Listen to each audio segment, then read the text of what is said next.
Welcome Sure, to I'll sing. another Sunday Superversive live stream.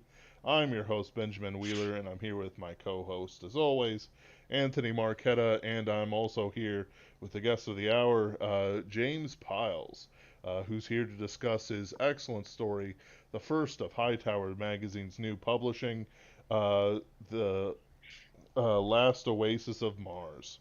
Welcome, James Pyles. How are you doing today? Oh, I'm fine, Ben. How are you guys?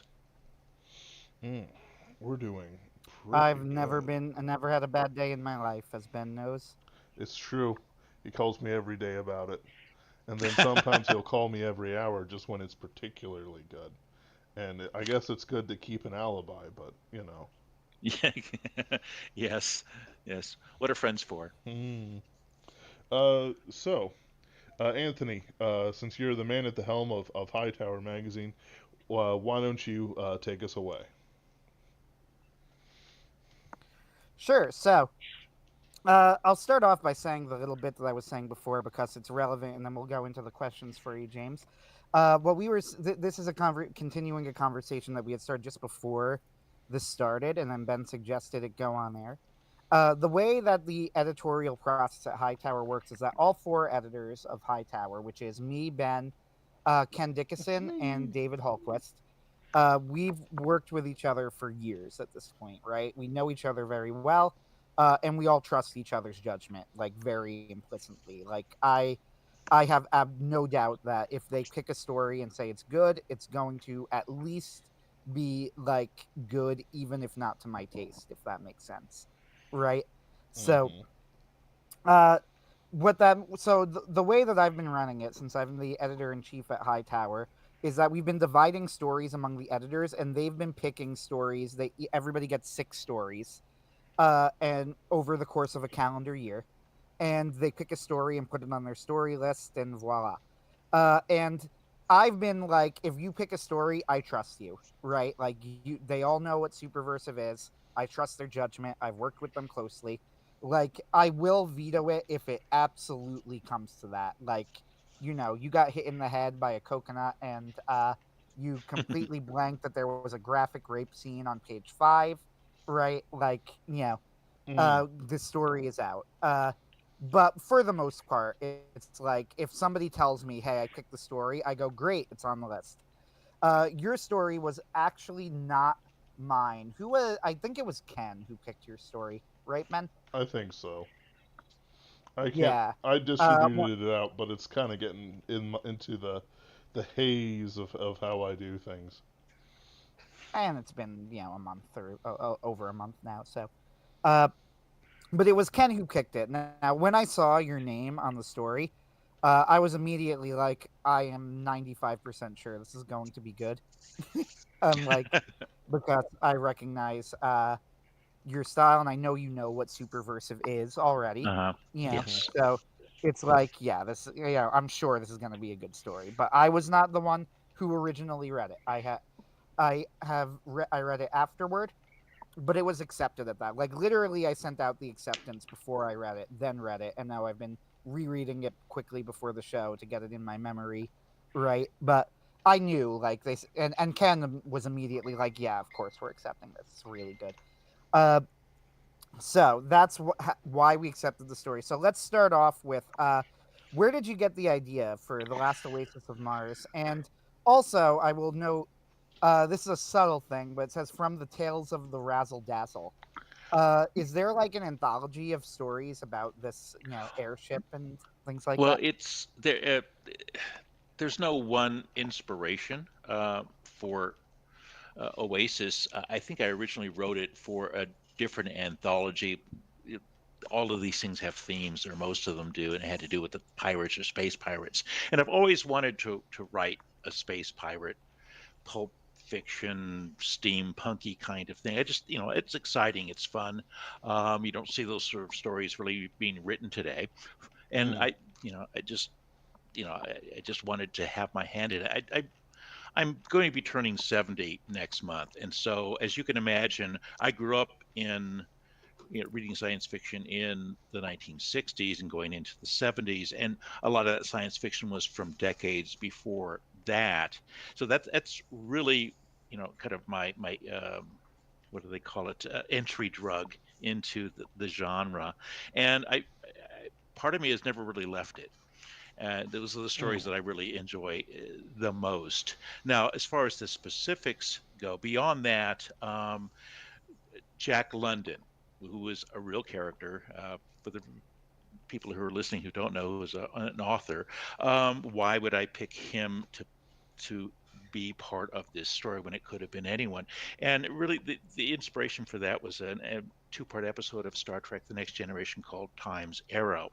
Data is sent back into the 19th century in San Francisco, and he meets Samuel Clemens, Mark Twain, but he also meets a very, very young Jack um, London, who is working as a bellhop at the time, and he talks about his basically his resume, his career, and he says, "I've been a newsie, I've been this, I've been that, I've been an oyster pirate." And I thought, and I was rewatching this about the same time I was thinking about the story, and I thought, well, what's an oyster pirate, and why does that matter? So I looked it up, and first of all, it's true. That was among one of the jobs he had. It actually was an illicit job. An oyster pirate is just what it sounds like. At that place in that time, oysters were a big business. They were a delicacy. People enjoyed them, and so you grew these things in the water, and you had pirates who would go and sail out to these oyster farms, steal a bunch of oysters, take them back to Oakland, some area, and then sell them for a profit. And Jack London did that, and he did it with a boat that his aunt had purchased for him that he named the Brazzle Dazzle, and so that's where I got the name for my pirate ship, or Dazzler, as I've shortened it sometimes.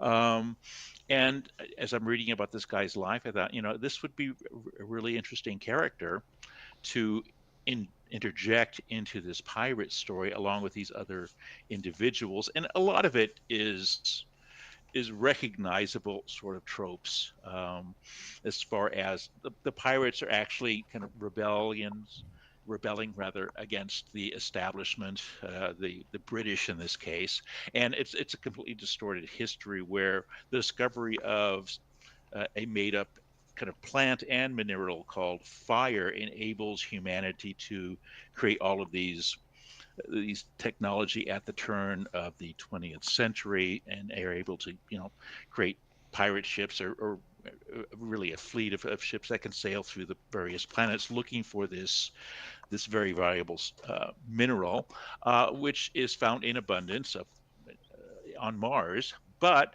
just again the next trope, the British, European colonialist sort of thing, subjugate the indigenous population, to steal from them. I mean, how many movies and books and other stories have been told that mirror this theme? But it's not only familiar to me; it's kind of classic. So It is. I put all of that together. I invented my pirate captain.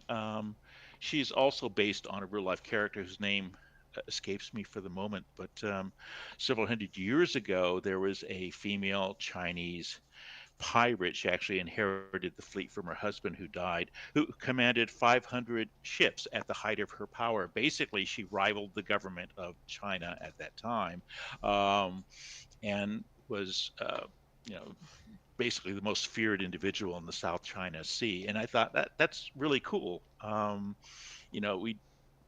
We at least when I was growing up, when you think of pirates, you think about guys, basically. But when you look up the history, there actually were a lot of women who were pirates and very successful at it. So I thought, well, okay, we'll plug that in.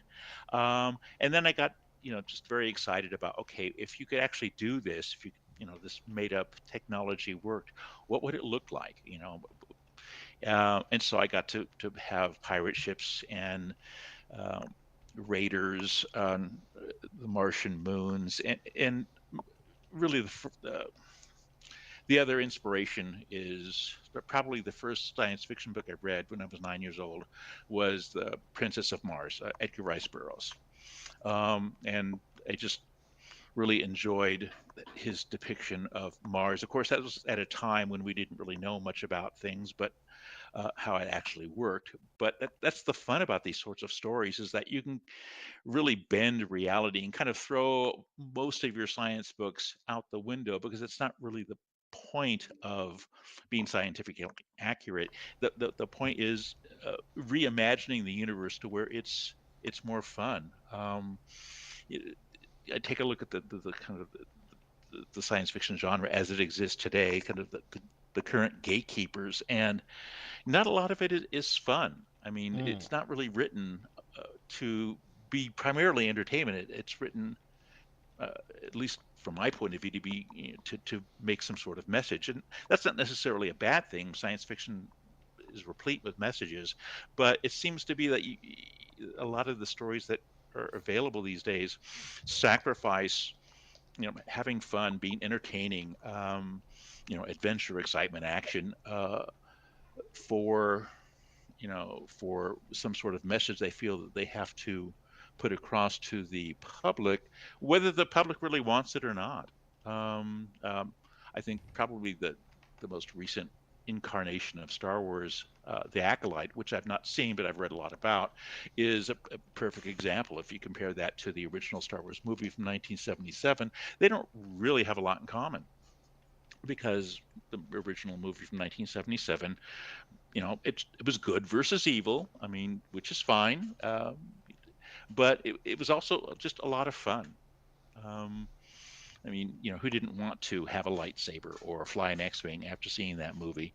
Um, so that's really what I wanted to do with this story, and with really a lot of what I write is just to write something that's fun, that the reader will enjoy, and that you can just relax and actually use it as a distraction, which is what a lot of fiction is supposed to be, rather than something that simply reinforces the real world, which can sometimes be pretty dismal. Why would I want to you know just read or watch or listen to more of that, when I could read something that is entertaining, and that you have heroes and that you can identify with, and just have a blast with. Is that more of an answer that you wanted? No, makes perfect sense. It reminds me of Tolkien. We mentioned on our about page on Hightower Magazine, where we give a few examples of superversive fiction, and obviously, The Lord of the Rings is one of the first Uh-huh. examples that we came up with, and Right. that's not even really us. It's from the original superversive essay written by Tom Simon. That Hmm. the whole movement is based around. He goes into Tolkien and The Lord of the Rings, and Tolkien has a famous quote where he says, and I'm paraphrasing, this isn't the exact wording, but the only people who are against escapism are escapism are jailers, uh, Huh.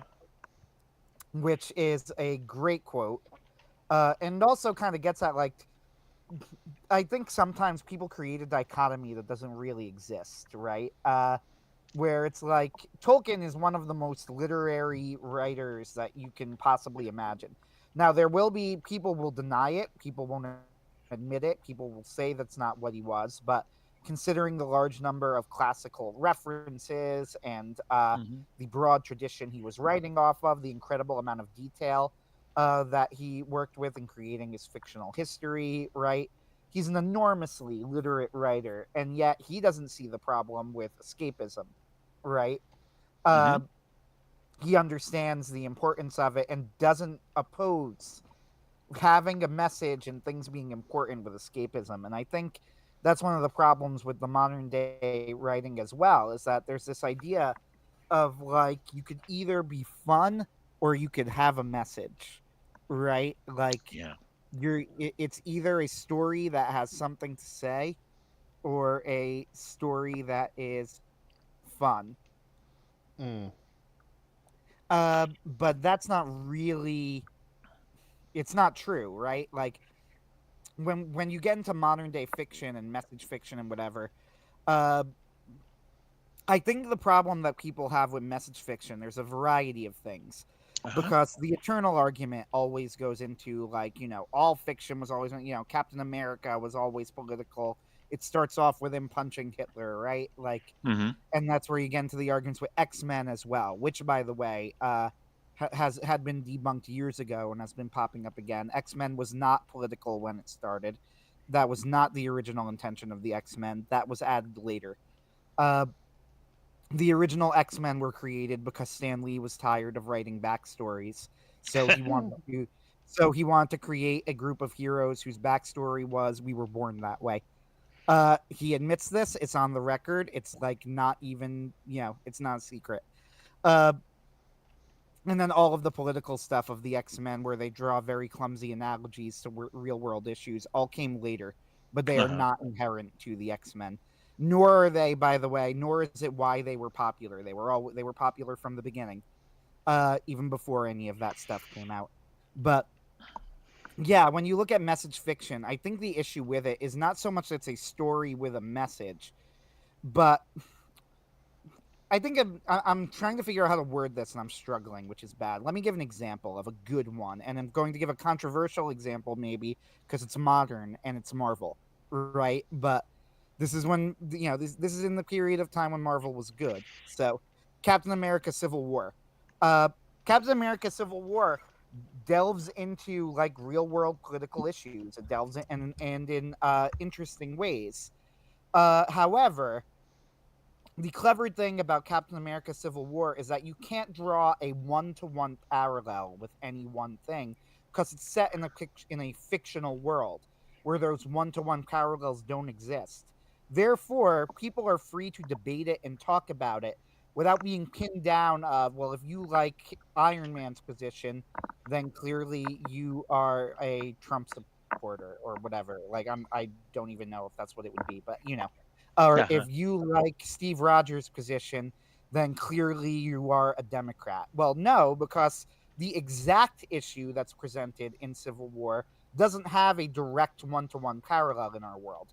The principles that they're talking about do have a parallel.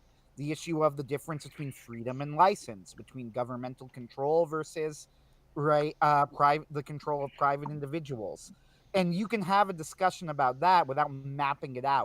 Now, you contrast this with a poorly done example, and again, I'm going to use a controversial one because I actually think the show overall is really good, but Daredevil has a thing in it, the Daredevil TV show. I'm a huge fan of Daredevil, the comic. Uh, Daredevil has a thing on the TV show where they clearly make, in season 3 especially, the Kingpin is supposed to be Trump, right? Like, they are very obvious about it. He Hmm. even gives a speech where there's like a mob of people outside who all hate him, and then he blames the press, and they immediately stop their chanting, like mid lock him up, like put him in jail chants. They stop, and then they immediately turn on the press. Obviously, the idea here is that Trump used his wicked sorcery powers to convince people to hate the media, Uh-huh. and this is the parallel that you're supposed to draw. Like, if you notice the difference between the two examples, in one case, you can't say, like, well, if you support the Sokovia Accords, you would support the Geneva Accords or whatever, right? Like, well, no, because they're two completely different things, right? They are not really, I but support neither, Anthony, as we all know. I know. Hmm. Yes, but that's neither here nor there.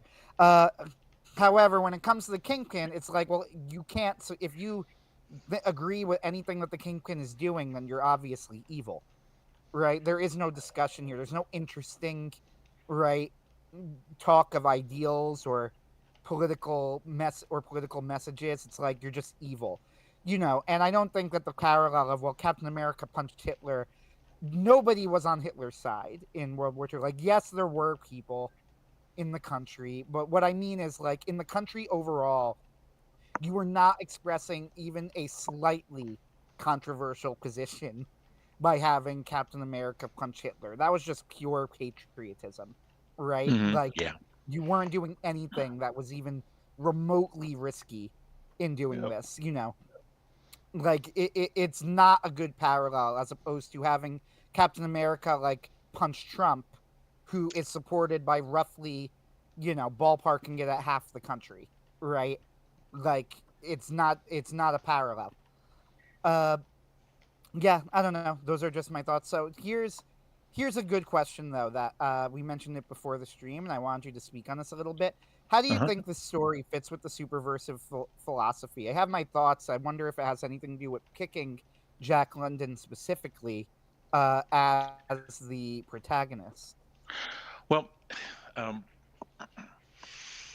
to me, Superversive, and I think you would probably agree with this, it isn't a simple dichotomy of values. I mean, you can be Superversive and certainly not be a perfect person. You can be Superversive and have character flaws and issues. The idea, though, at least for me, is that you rise above them. You have an experience, you put yourself in a situation to where you have to overcome um, certain flaws in your character, even if you have to still suffer the consequences of them. um, that you become kind of better tomorrow than you were yesterday. And so I think that's what I was trying to say with London, is that he had, his actual biography is that doesn't paint him as a very good character. I mean, he died of a drug overdose at the age of 40, so he obviously had his issues. But he was also a complex character. Real people aren't either purely good or purely evil, and so I wanted to have him depicted that way, even though it's a highly stylized universe, to where from decades and decades in the past, where the universe, the world that people lived in, was seemed to be a little bit more, well, more black and white, not absolutely. I think that's the fun part about writing the past from the present, is that you can take the best parts of both worlds and kind of mix them together. Um, so that London was probably the most real person in this story. Everyone else, um, really, you could probably identify their characters in various other works of fiction. As well, that person seems to fit into this particular personality, and you might not be wrong. Maybe I wasn't thinking in that direction, but it doesn't mean that, on some level, that wouldn't work. So being Superversive is, to me, um, is about kind of the the striving towards, values such as nobility, courage, honor, self-sacrifice, um, and having an ideal that goes beyond you as an individual. Um, and that was also the way that my pirates actually worked. I mean, when you think about pirates, you think about, well, this is a criminal organization. These are gangs, basically, with boats.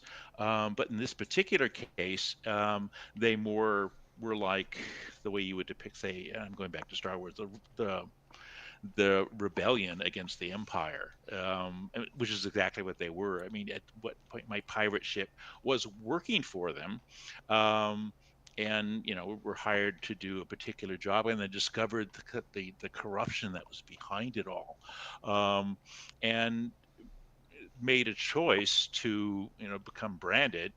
Um, and to work on the wrong side of the law, because to go with another example, the television show Fireflies, I may have been on the losing side, but I'm convinced I wasn't wrong. And that's, I think that still fits into the Superversive kind of mindset, is that you might not necessarily be on what's the side that's popular, or in some cases even the side that's legal. I mean, during World War II, it was illegal to hide Jews in your basement to keep them from being exterminated, but it wasn't the wrong thing to do either. To be sure. Yeah,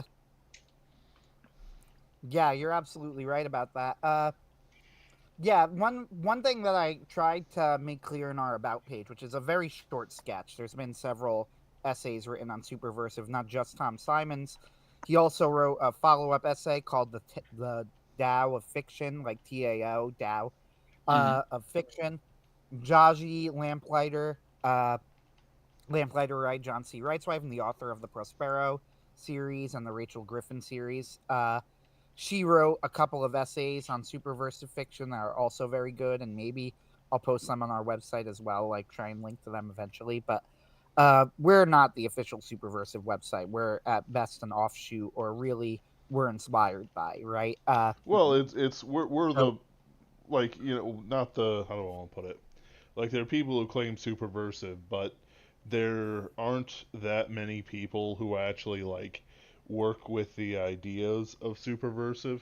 Like there are many things that you could recognize as inspired by Italian futurists, but there's only a few people who actually say, I am trying for something that is Italian futurism. Um, Fen de Villiers comes to mind, and whoever is behind a few other accounts on Twitter that I interact with. So it's we're saying this is our ideal. This is the Yeah, manifesto that we use. We are explicitly using this manifesto to create, our art, and we are like, promoting stories within the guidelines that we've set. Like James, you could, Mr. Pyles, you could come out, and say superversive. Ooh, I have, tummy trouble at the word and all this jazz. But in reality, you still wrote a story of the values that we are claiming, very explicitly. Because I don't want to talk soft on what is the driving force of Hightower, because it's, sure, we're very much into quality, we're very much into all kinds of different things. We never want to publish a bad story, but we also never want to publish a story that isn't to the superversive ideal. hmm Mm. yeah, Ben is completely correct. But where I was trying to go with that kind of was one thing that I make clear on the about page, but again, it's a short sketch and there's lots of longer essays, so I didn't go into a lot of detail on it. But is that superversive doesn't necessarily require a happy ending, Hmm. and by that, and like, well, how does that even work? It's like, okay, so we're not superversive fiction is not optimistic fiction, it's not happy fiction, right? However, it is fiction that builds up and means something, right? One of the examples I gave, there are two, in fact, actually, that I mentioned in our when I gave 5 examples of superversive fiction: Chronicles of Narnia, which does have a happy ending, right? Lord of the Rings, which has a bittersweet, but I would say ultimately upbeat ending, right? Uh, but one of them was the Pendragon Cycle by Stephen Lawhead. Are you familiar with that at all? No, I'm not. Okay, it's a King Arthur adaptation, right? And the final book, or at least like the final chronological story sequence, if you don't count like he made a sequel thing called Avalon, but it was very disconnected. Uh, and also worse than the rest of the series. I don't really Mm-hmm. consider it part of the original. It's like very disconnected. It takes place hundreds and hundreds of years in the future, you know. Uh, but in the final chronological sequence in the Pendragon cycle, it's like Arthur disappears and Britain descends into barbarism. The end, right? It's like he's taken off to Avalon with Merlin, and they're never seen again. And he says Guinevere was did her best, but she couldn't really control it, and Britain descended into barbarism, and that's it. And it's like, okay, so does that make the Pendragon cycle subversive? Well, no, clearly. Like if you read it, it is very much not. It's incredibly inspiring. In fact, I love the Pendragon cycle for a lot of reasons, but uh, like you go, okay, so what does that mean then? If that can be superversive, what does that mean? And go, well, what's the point of the story? The point of the story is, it takes work to upkeep civilization. You can't, it's not just going to happen. People need to put in effort, and in the case of the Pendragon cycle, I would add, you also need the civilizing influence of Christ, right? Mm-hmm. Is a very specific part of the Pendragon cycle's way of telling the story. I don't know if that is essential to superversion. It's honestly something that I've thought of, but I don't necessarily think is like strictly necessary for superversive fiction, like to be Mm. explicitly Christian. I know, Ben, we've gone back and forth. But I think I can think of counter examples that make me go, well, no, I would consider this superversive, but it's not explicitly Christian. Uh, with that said, like it definitely is strongly leans in that direction, right? Yes. That sort of view of the universe is the way I would put it, right? Of and that eschatological view of the universe. The other example is I mentioned Nick Cole's Wasteland Saga. This is a more recent work. Nicole is a currently working author, right? Ben and I are both big fans of his. Mm-hmm. Uh, I love his Wasteland Saga. I consider it among like the best. If you like post-apocalyptic fiction, it's among the best in the genre, right? And the middle book in his saga is called The Savage Boy. Now, again, this is a three-book trilogy, but each book is pretty standalone in it, even though the characters recur, right? And The Savage Boy, if you read it, the way I always describe it to people is this is a book that shouldn't work, right? Like, if you go by the description, it's like this lone boy, before the story starts, his mentor has died.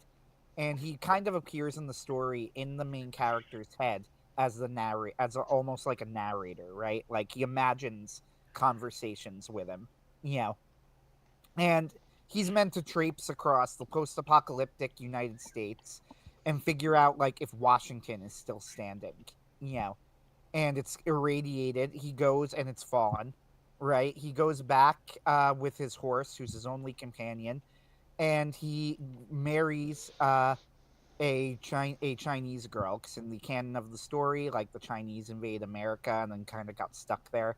So there's like a huge Chinese population on the West Coast. Uh, and of course, when marrying a Chinese girl, he's gone against their values, so they hunt him and the girl down, and his wife is ultimately killed. And the story ends with the boy, and then his horse dies. So the story ends with the boy is just kind of wandering in the desert, and he finds a farmer and he goes like, which way to civilization? And the farmer goes, well, that way. But and he goes, and the other way is just desert, but maybe you should stop and get water. And the boy just marches off into the desert. Well, the farmer is very worried. He goes, you know what? He goes, I'll pray for you. I'll pray for you. And the boy marches off into the desert to die and collapses when he's discovered, and this is how the book ends, by the protagonist of the first book in the series, who's called the Old Man. He's not given a name. Uh, and the final words of the book, he goes, he's saying, "Who am I?" And the old man says, "You're just a boy. You're just a boy." And that's how the book ends. It's a beautifully tragic ending. Uh, it's a horribly depressing book, and yet I would consider the book superversive because it says something about civilization and life and meaning. It's not pointless, right? It's not just there to fill, to mark time. When I read that book, I felt like I had gotten something real and significant out of it that wasn't just, well, there's no point, right? There's nothing to it. And I'm not saying that every book that has any point is superversive. You know, like for example, if you've ever read the children's series, A Series of Unfortunate Events, it was very popular a few years ago. I grew up with it. I enjoy it. It's definitely not superversive, uh, but I do enjoy it. And the ultimate message of A Series of Unfortunate Events and the follow-up series, which is called All the Wrong Questions, which is also very good, is that there is no message and there is no point to anything. So, or rather, sorry, I'm going to be a little bit more subtle with it. Like, it's not that there is no point, but it's that it there it's impossible for us to figure out what the point is. The best that we could do is our best, and that's often not enough. But if we don't do it, then everything is going to fall apart, right? So all of these horrible things happen, and go, well, then, and they keep trying to figure out, well, then what's the way that we should be, how should we be kind of working in society? Like, what should be our guide in society? And everything that they attempt to use as like their guide in society fails them in some way, right? People keep letting them down. And I don't think that the author of the book, Daniel Handler, who uses the pen name Lemony Snicket in the series, I don't think that his point was that it's completely pointless, but rather it was that, ultimately maybe we can't figure it out, but we still need to try, right?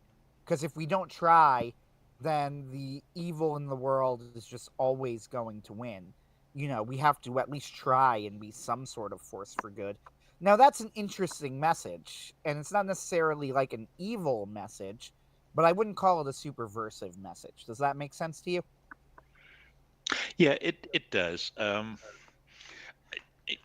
can't say that every single story that I've written or ever will intend to write is superversive. So, I mean, sometimes an interesting story can be something else. It can have different values or can have a different perspective.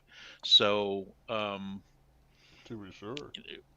so we can express ourselves along certain moral and ethical lines in a story, and that conform to a superversive philosophy. But there are some stories that are interesting and maybe even necessary that aren't going to follow those guidelines, and it doesn't mean they're not worthwhile. I mean, probably if I had to read just superversive fiction or television shows or movies, I probably wouldn't have a lot of material to go with, at least not across the span of time. Yeah, it's interesting too, right? Because so if we look at superversive fiction under the very broad category, as we describe it on our website, as fiction that builds up civilization and society, well, it is true, and people have pointed out to us, and I don't disagree with it, that there are times where certain aspects of society are evil or broken or both and do need to be destroyed, right? Hmm. Something needs to be done to tear them down. And so fiction that is about that isn't necessarily a bad thing. I do, however, think has less staying power. So a good example of this is the work of Oscar Wilde. Uh, Now, anybody who knows Oscar Wilde, he has one famous play, right, that people actually care about. Uh, did Oscar Wilde do The Picture of Dorian Gray? He did. Yeah, so I'll give him two because there's that book. I was thinking of Ernest. He But he was has this also a play. well known and regarded poet of his time. Oh, he was well regarded. That's my point, though. He was regarded in his time, Ah, yes, yes. And I'm sure he's right? very, very well read in certain communities. Yeah, interestingly, he did have a very well documented and well attested deathbed conversion, which we can hope is sincere. Mm. Obviously, I have no way of knowing, since I can't read minds, but we can all hope and pray was sincere. But regardless, so Oscar Wilde throughout his life, would take pot shots at things that did kind of deserve to have pot shots taken about them. If you've ever watched or read The Importance of Being Earnest, uh, first off, the reason that this story in particular has survived is that so much of it depends on wordplay, and wordplay is kind of like it's going to work, no matter the time period, right? Like the word earnest and the name Ernest being used Hmm. interchangeably, it's a good joke, right? It's not a very deep joke, but it doesn't need to be deep. It just needs to make you laugh, right? So, in that sense, I think this is the reason that this play has lasted. However, if you've ever watched the play, and I did watch a production of it. That was pretty good. It was like a college production. Uh, the so much of what they're talking about, it's like, and it worked. None of that stuff matters anymore, right? Like all of these things about titles and gentry and the ludicrous importance of family and name, it's like none of it has any actual resonance with us in the modern day anymore because it's all completely gone, right? Like it basically the play works because and only because the wordplay is still very funny. All of the rest of it is just kind of there. Like it doesn't have any resonance with anybody in the modern day. Similarly, there was I'm trying to I just went on oh yeah, Pygmalion, that's it. Pygmalion is another great example, which is My Fair Lady, right? Now I love My Fair Lady. Like you might be thinking like, "Oh, are you going to say that it doesn't work?" It's like, "No, it sort of works if you accept the rules of the world as they tell them to us." Right? Like, but those rules don't really matter anymore. You know, nobody cares about your accent nowadays, large by and large. If anything, it makes you sound more. I feel like in the modern day, accents have kind of become more valued, if anything, right? This goes to poems by Well, Percy hold Bysshe on. Shelley. Let's Go stop. ahead, We man. got too much stuff going on. Let's bring it back to James Pyles. Uh, What's your thought?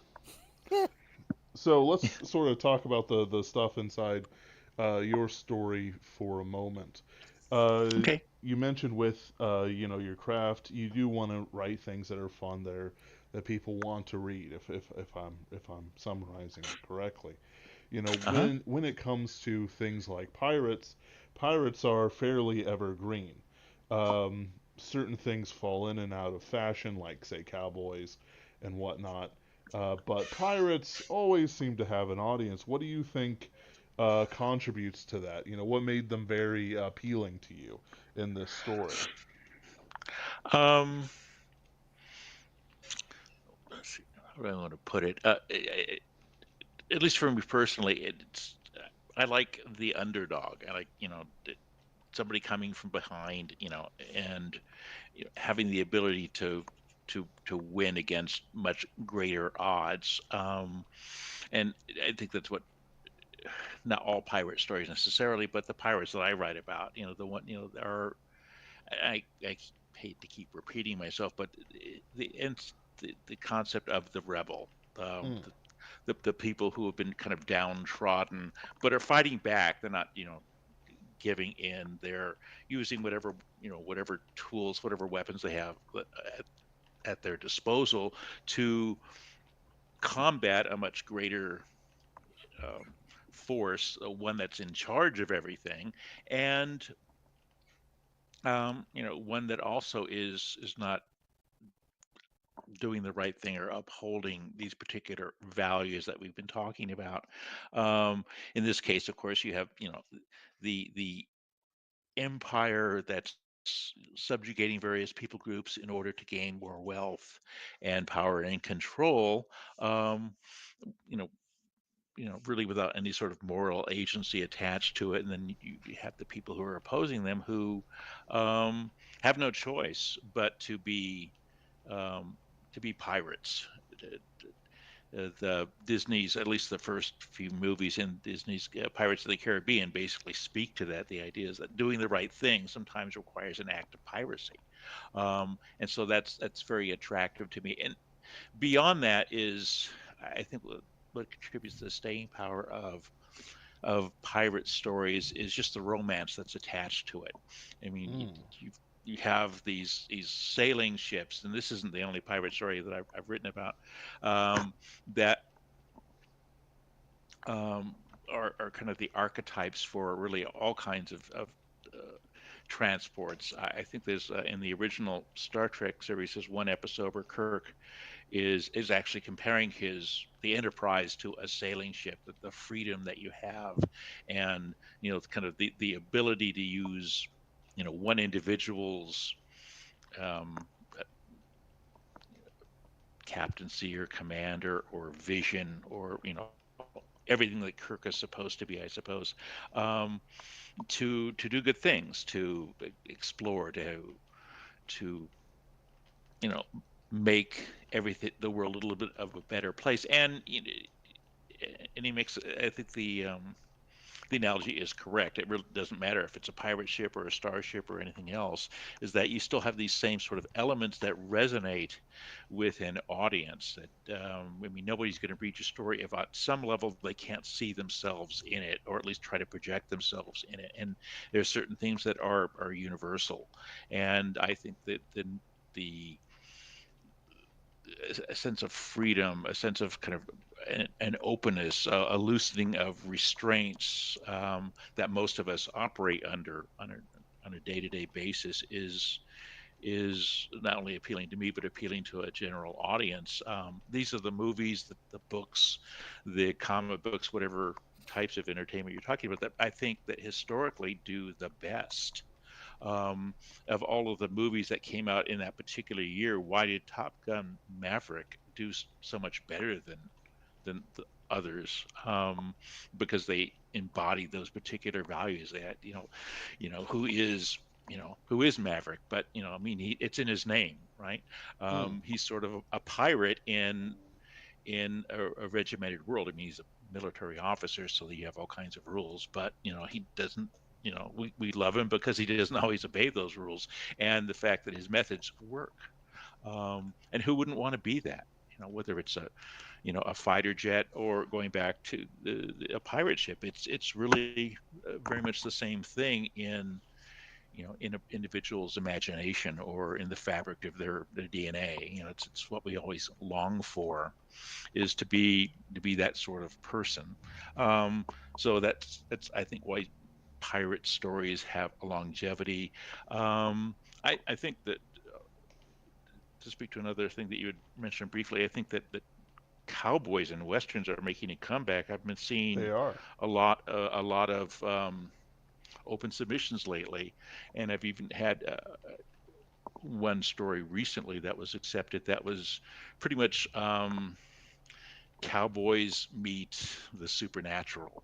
And I know that may not sound like it's a natural fit, but I, Oh, you'd be shocked. Even from the beginning of the genre, you'd have like against ghosts, and ghost stories, very mhm, prevalent in the genre. And of course, you have things like the Cowboys were very at their height at the same time as the Ghost Dance, and other things like that.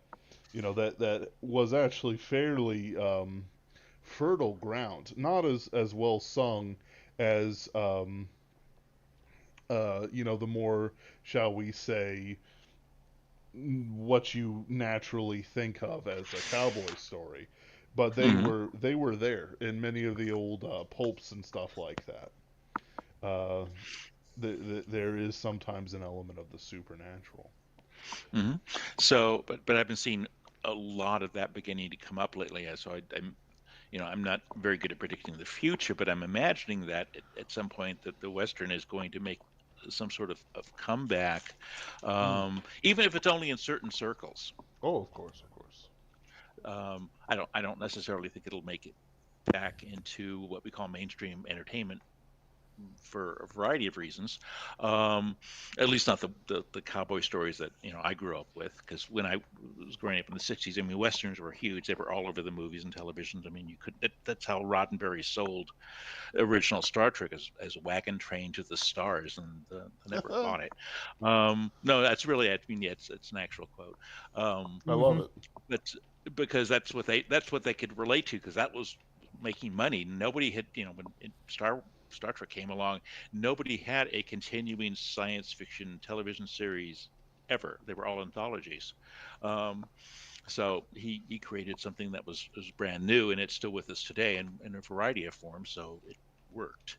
Um, so if you look at the commonality, if you take away, the labels of pirates or westerns or whatever, and you look at what makes those things common, that that, that makes them entertainment, that makes them relatable to a wide audience.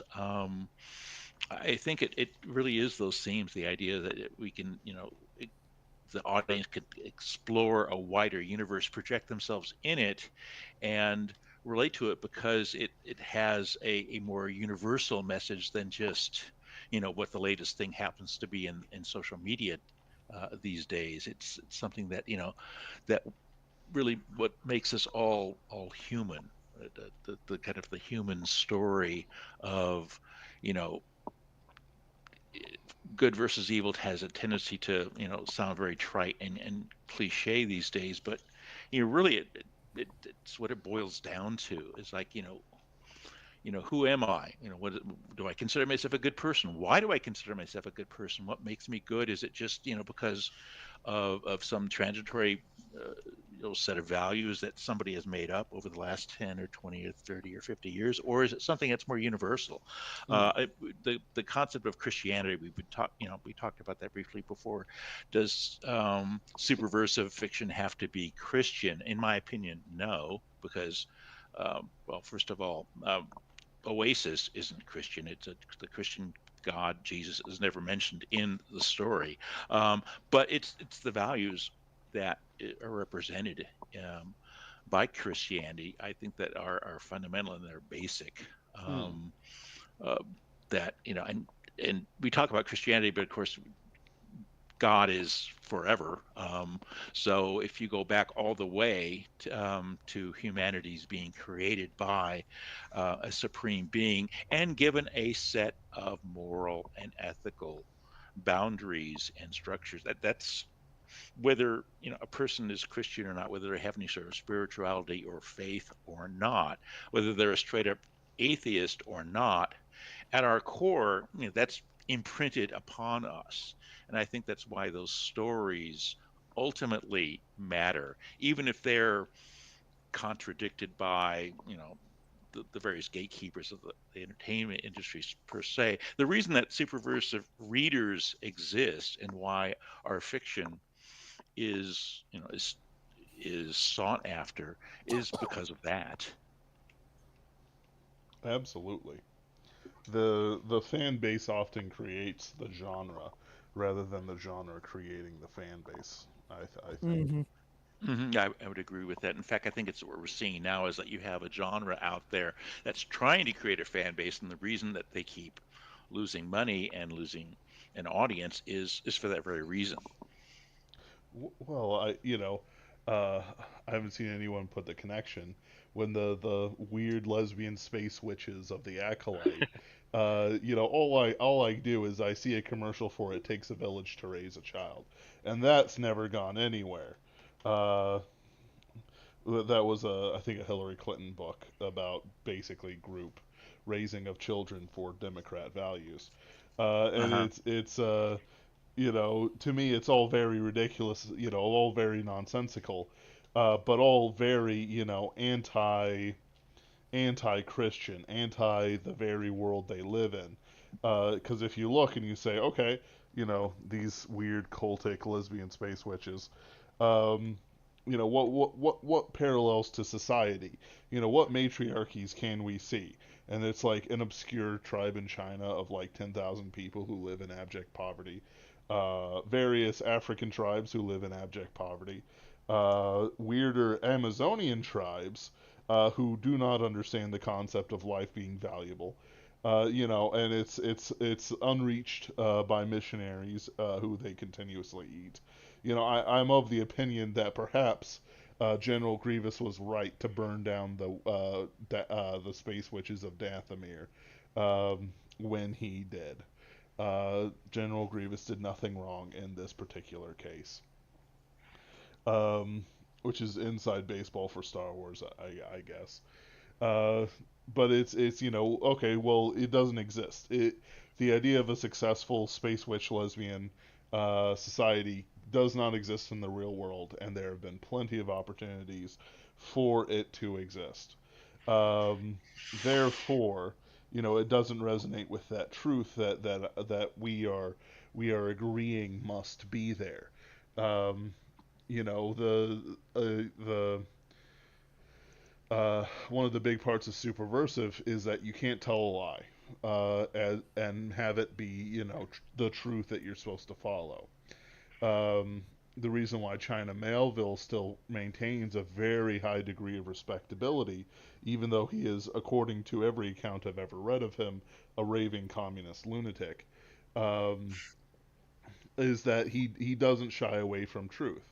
The city and the city is about people having to live with a lie right in front of them, and they cannot acknowledge it or they get black bagged. Uh, and of course, spoilers that the city is on top of another city that they are barred from interacting with except through one gate within the city that where you can freely, mingle and go from one side to the other, quote unquote, even though it's just a freestanding gate. Uh,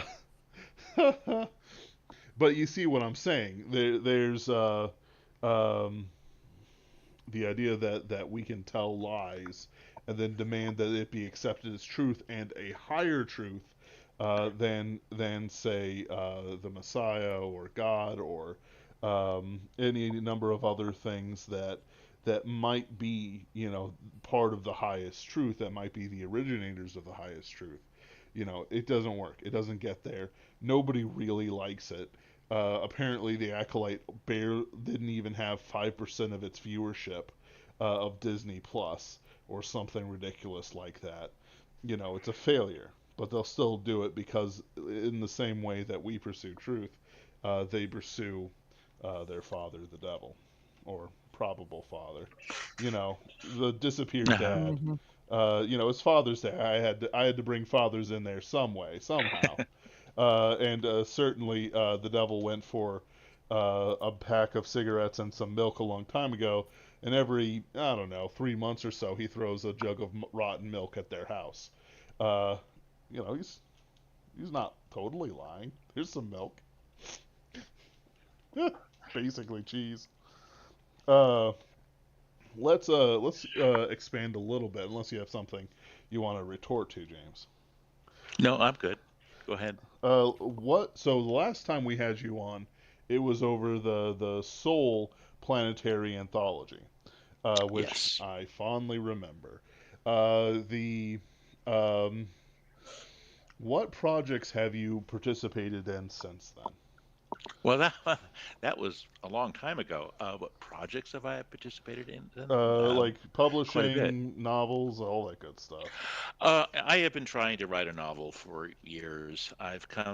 Well, the closest I've come uh, to a novel, it would be considered a short science fiction novel. It's set in a shared universe, and it's stuck in kind of an indie publisher's version of development hell at this stage. It's because I think I tried to make it a little bit too complex, but Yeah. I had written a novelette for them. I mentioned it was a shared universe. It's basically set in the Andromeda galaxy, and it has certain rules about how faster than light travel works, but it has enough freedom to where I can, you know, I can create my own kind of societies and planets, and because it's about a galaxy, because that's a Hmm. lot of room, and the time span is 10,000. Excuse me, I'm sorry, 100,000 years. So it's a lot of history for me to work in. So uh, you don't end up stepping on other authors' toes by writing your own stuff. Well, I wrote a novelette about them. Particular situation, and it ended with a certain amount of ambiguity, and that's how I end a lot of my stories, because life doesn't end simply because you come to the last page of the last chapter. I mean, your characters, unless you kill everyone in the universe, are still going to go on. Well, their philosophy is that we like closure. And so how are you going to resolve this war? Because I ended up starting a war and not finishing it. And so Hmm. when I went back to that, I realized the only way I can solve this, because it's incredibly, there's a lot of wheels turning here, is to write a much larger story about these characters and really just expand it out, which is what I did over a period of months, and I turned it in, and they have since published a number of my other shorter stories, some of them very interesting. Um, but this one is still sort of sitting there. The other novel I've just been thinking about. Actually, I've been in the process of writing a first draft now, which makes me cringe because all first drafts are horrible. Um, is is my version of a space fantasy. It's not.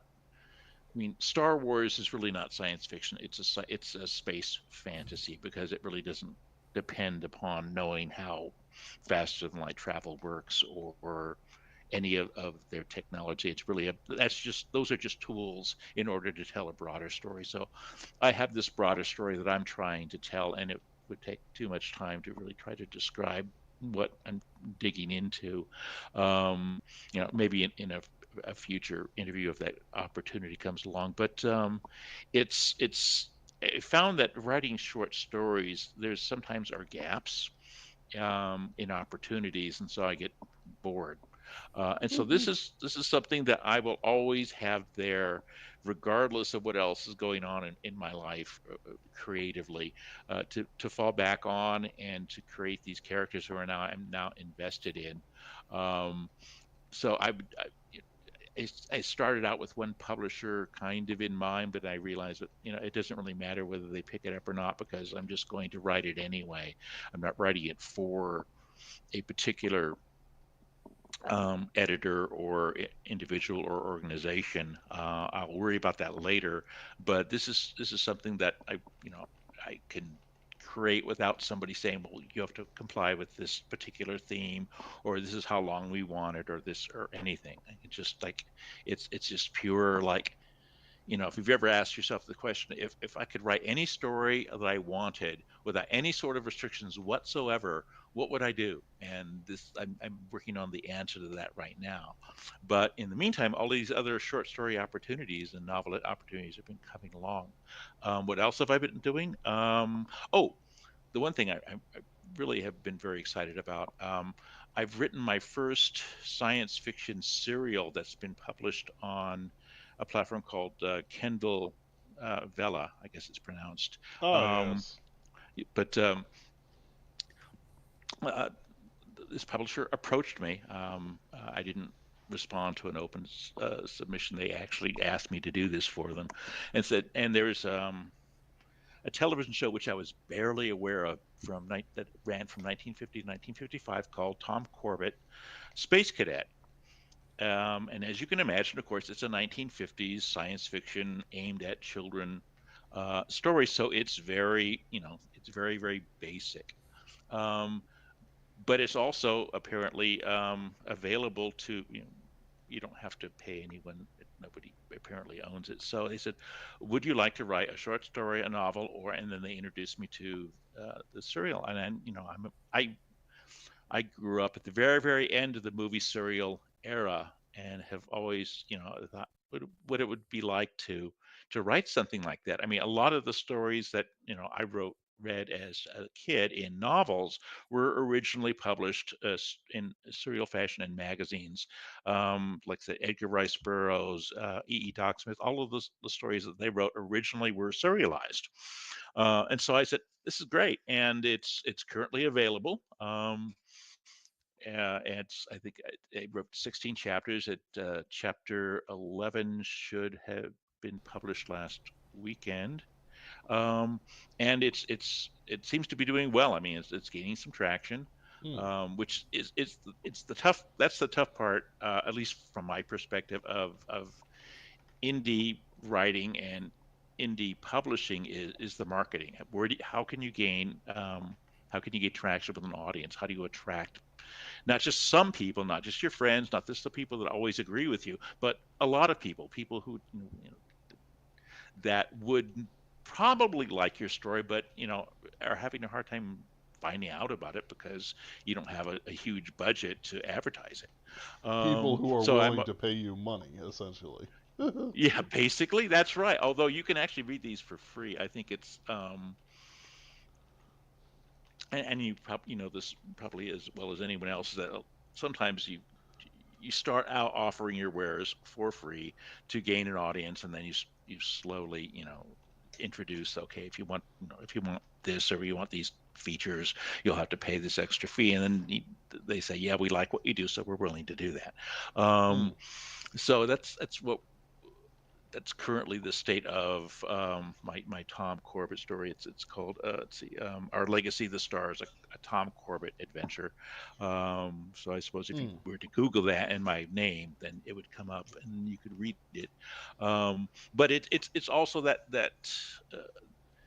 that same sort of situation. You take something that is old, um, and the specific instructions I was given is that is that introduce our modern way of thinking about space travel, what what the planets are really like as opposed to how they were depicted in 1950, and that sort of thing. And I found it necessary to also upgrade their personalities, to comply with a more relatable set of characters. One of the characters in this series was born on Venus. Well, that's clearly impossible. So I had to rewrite his entire backstory, which meant I had to recreate his entire personality and where he came from, and still try to preserve the person that he was originally viewed at by the first fans, the people who were watching this thing on television. And I find it very um, satisfying. The publisher said it was probably the best work that I've ever submitted to them, and so that was a boost in the arm. Very Um, nice. so it was like, and it's like what you had said before, Anthony. Was when you had mentioned it originally, I think in our email exchange, I was incredibly gratified that you were just so excited about my story, and that just that watching my, Mm, seeing my name was like, oh wow, yeah, I'd love to, I'd love to read that story. Um, because it's one of the things that we don't really get a lot of is that, well, how are people reading this thing? Even if people are reading it, if they don't respond, if they don't, click like or make a comment or write a review, it's like, how do you know? And so it's like, even if you said, well, I liked it, but I mean, and I've had that too. It's like, well, at least you read it. At least you have an informed, intelligent response, even if if you didn't like everything. That's fine. I will take that in a heartbeat. yeah, being on the other side of it too with the editors, one thing is that like I don't begrudge form responses because I have realized, and I knew this already, like intellectually, but now it's just Hmm. kind of confirmed. You can't give personal responses to everyone. Like, Right. you just can't. It's not realistic. It's not, and sometimes there are so I believe of all of of the rejections that we've sent out for Hightower, I think I've written personally a total of two personal rejections Hmm. for stories that I considered near misses, Yeah. right? Like that, Right. this is a very good story, but not quite there. I hope you submit again. Here's why.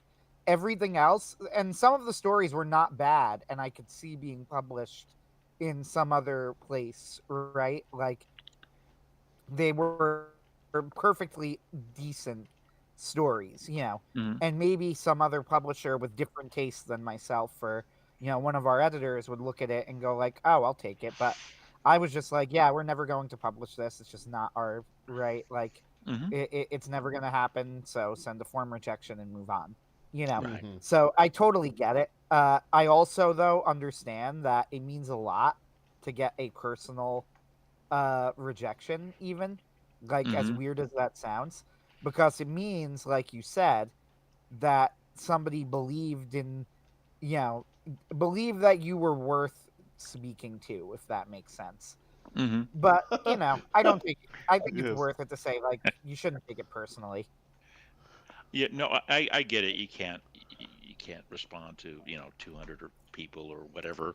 One of the most common rejections I get is that we liked your story, but we didn't anticipate this level of response. We didn't realize this many people would send us stories, um, which after my experience of these past few years doing writing, it seems like it's slightly naive, because there are just tons and tons of people out there who have stories that they are writing Mm, and really want to be published, uh, and are no longer constrained by the idea that I have to go through a big box publisher in order to keep, which is a very strict and narrow gatekeeper in order to get anything out at all. That there's so many other options. I mean, there are so many small but worthy independent publishers out there who are kind of doing the publishing equivalent to what we as authors are doing, is that they're trying to make a mark. They're trying to say, okay,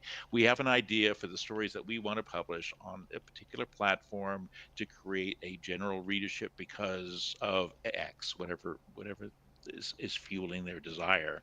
It's just kind of one step up from who we are as writers, saying basically the same thing. Plus, you can, besides independent publishers, you can publish something yourself. I've Oh done that yeah. exactly with one book, and it's still sitting out there, and I couldn't sell it, and I couldn't sell it, but I really thought that the story needed to be out there, at least for me. Um, so it's gotten a very modest response, but it can still be there. Maybe it just has a slow wind up, or maybe at some point if I ever gain a larger audience than I do have now, it's circle back to that, and people will start to say, "Okay, what else have you written?" Going back to Ben's question, but it would be hard to give you a comprehensive answer because there's just so many stories that I've written. Some are superversive. There's an anthology series that's called Shoot the Devil, which is it's Christian based, um, and it started out with in the first anthology with just kind of a general idea that write a story about good about Christianity, beating out evil. Um, and that was actually my first cowboy supernatural story. I had it uh, on tap. Somebody had said this anthology is out there. I think you would be good to submit something, and it wasn't specifically Christian, but it was set in a it was in a Western setting, and did have supernatural, even some steampunk aspects to it, and it was accepted. The second one was basically the same thing but in space, and I had the opportunity. I thought, okay, well, this is great because a lot of when you respond to a lot of these submission calls, they're not really very receptive to Christian themes, and so I thought, well, they are, and so I dug around, landed on Revelation 12, and based a science fiction story on that.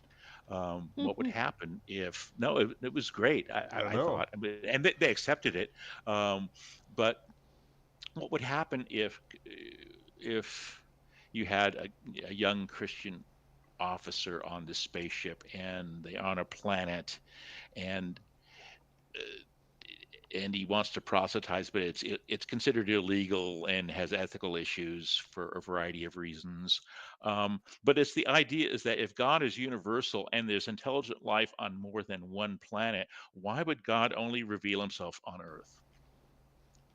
And it's the discovery for this young man who that he finds through a pretty severe conflict, as a matter of fact, that God didn't limit himself. It would I my this is fiction, and I'm expressing an opinion, but I would think it might look a little different because these people are aliens. They have a different cultural base, and so God may work with them in with a somewhat different lore than he did with us on Earth. But I believe that if there isn't we don't know if there's intelligent sapient life out there in the universe, but let's assume there are other planets with such beings, then why wouldn't God reveal himself to them? In fact, I think it would be imperative that he would. Well, Yeah, it's an idea that is brought up a lot in various types of fiction. That I, at least in where I see, John C. Wright covered something like it, where he posited that an alien civilization would come to Earth to find Christ, which Hmm. is an interesting way of doing it. And in our own Pinkerton's ghost stories that we're doing right now, Ben in particular has been exploring ideas of parallel worlds and what what I guess redemption, maybe, perhaps. I'm trying to think of yeah. how you might put it, justification, how that would look in parallel worlds where Christ might not have come in the way that we've seen him come. There's also the idea of, what happens when the apocalypse hits and, he's not there. Well, you might just be in a Doom timeline and, sorry, Doom timeline, you're going to have to fight this out. But it's like what happens is that there's not that it's a hopeless fight. It's that there's an out and you can use it to prevent the apocalypse. I do. There's a joke going around, James, that you might like. That Uh-huh. is going. That's like, when Neil deGrasse Tyson or Carl Sagan or something is like pale blue dot, and it's like, no, no. we are God's favorite planet in God's favorite solar system in God's favorite galaxy, in God's favorite supercluster. As a sort of, and then of course it uses the same stills that as it expands out, it's like, no, no, no, no, we're not just some mote of dust floating in the cosmos and nothing matters. We are instead, indeed, God's favorite little blue dot. He cares very much. And I view it as very nihilistic to say that, oh, we're just in a mote of dust. Oh, nothing really matters.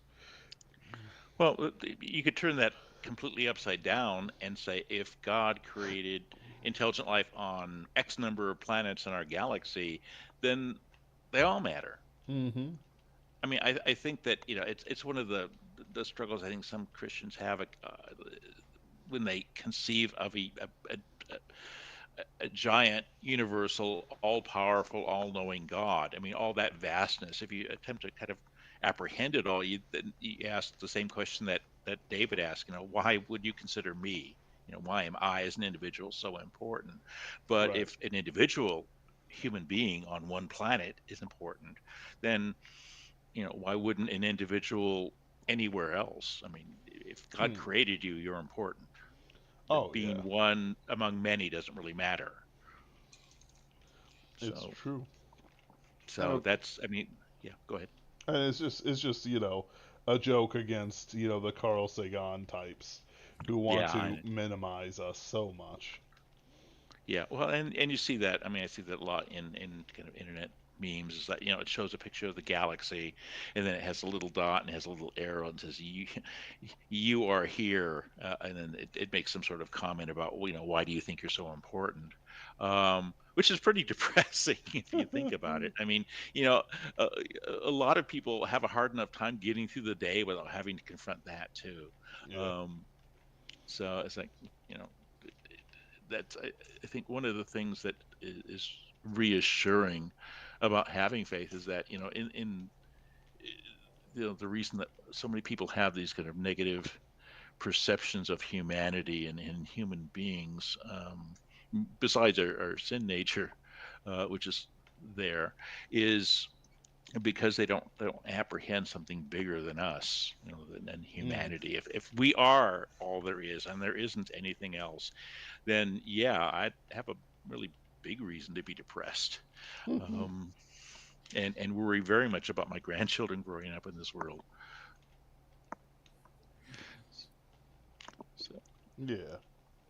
so It's one of those things with the superversive philosophy where we talk about, like, the question that that we kept coming back to is like, do you need to be Christian to be superversive? And I would say that the best way to put it is that the Christian philosophy worldview, view of the universe is the view that best encompasses what it means to be superversive, right? mhm. It being the one, first off, it at least that we believe is true, that is the true view. So there's that on its own, but also just the way that sort of philosophy works. Like John C. Wright, the author who we talk about the most on this channel, uh, Uh-huh. in his Awake in the Nightland series of books. Have you read them, by the way? I have not. I would highly recommend you read Awake in the Nightland. It's superb. So John has talked about it on our channel before, and he's talked about it a lot in the past. And Awake in the Nightland is another post-apocalyptic series. It is set millions of years in the future. Hmm. The last of humanity lives in a giant pyramid known as the Last Redoubt, powered by a sort of underground energy called the Earth Current.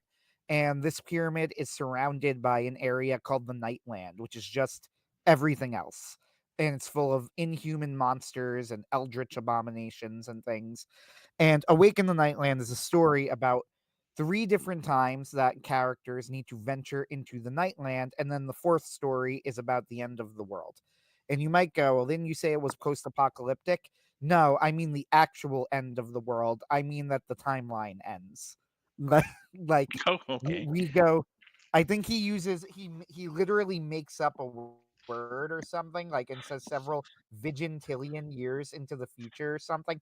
Uh, Hmm. at the very least, I could not find a reference to it. So if it is a real word, I apologize, John. Uh, I don't think that you made it up. But no. Anyway, the point is, what the reason I bring this up is that the Last of All Suns is the final story in Awaken the Nightland, and it is superversive, right? It's incredibly superversive. It's also, in my opinion, very Christian. However, interestingly, if you talk to John about it, who is a Catholic now, he converted very dramatically. He has a very entertaining and fascinating conversion story that Hmm. involved him seeing visions and things. But he converted. However, at the time he wrote The Last of All Sons, he's very clear. He's like, I was an atheist when I wrote the story. Like, I did not believe in God. The reason that the story goes the way it does is I felt that the logic of the story and the world demanded it. Uh, and not only that, the most depressing and least superversive story in Awaken the Nightland is the third story, which is known as The Silence of the Night, which, and he wrote that. That is the only one of the four stories that he wrote when he was a Christian, Hmm. uh, which is fascinating. But I guess what I'm saying is when John wrote The Last of All Sons, he said that he thought that the logic of the world and the logic of the story demanded that sort of ending. And as a result, it's one of the most moving and powerful stories I have ever read, right? Which Ben, I think, will attest to, right? Like, it's an incredibly powerful story. He wrote it as an atheist, but there's something about the story, the way that everything unfolds and flows, even though it's not Christian, right? Like, Christ is not in the story. He Hmm. never says anything along the lines of like, and Christian, and Jesus has returned. Eh, There is something fundamentally Christian about the philosophy of the story. What were you Well, gonna say, Ben? oh, I just thought it was. Anytime I hear "has returned," I think of the cringy Star Wars line.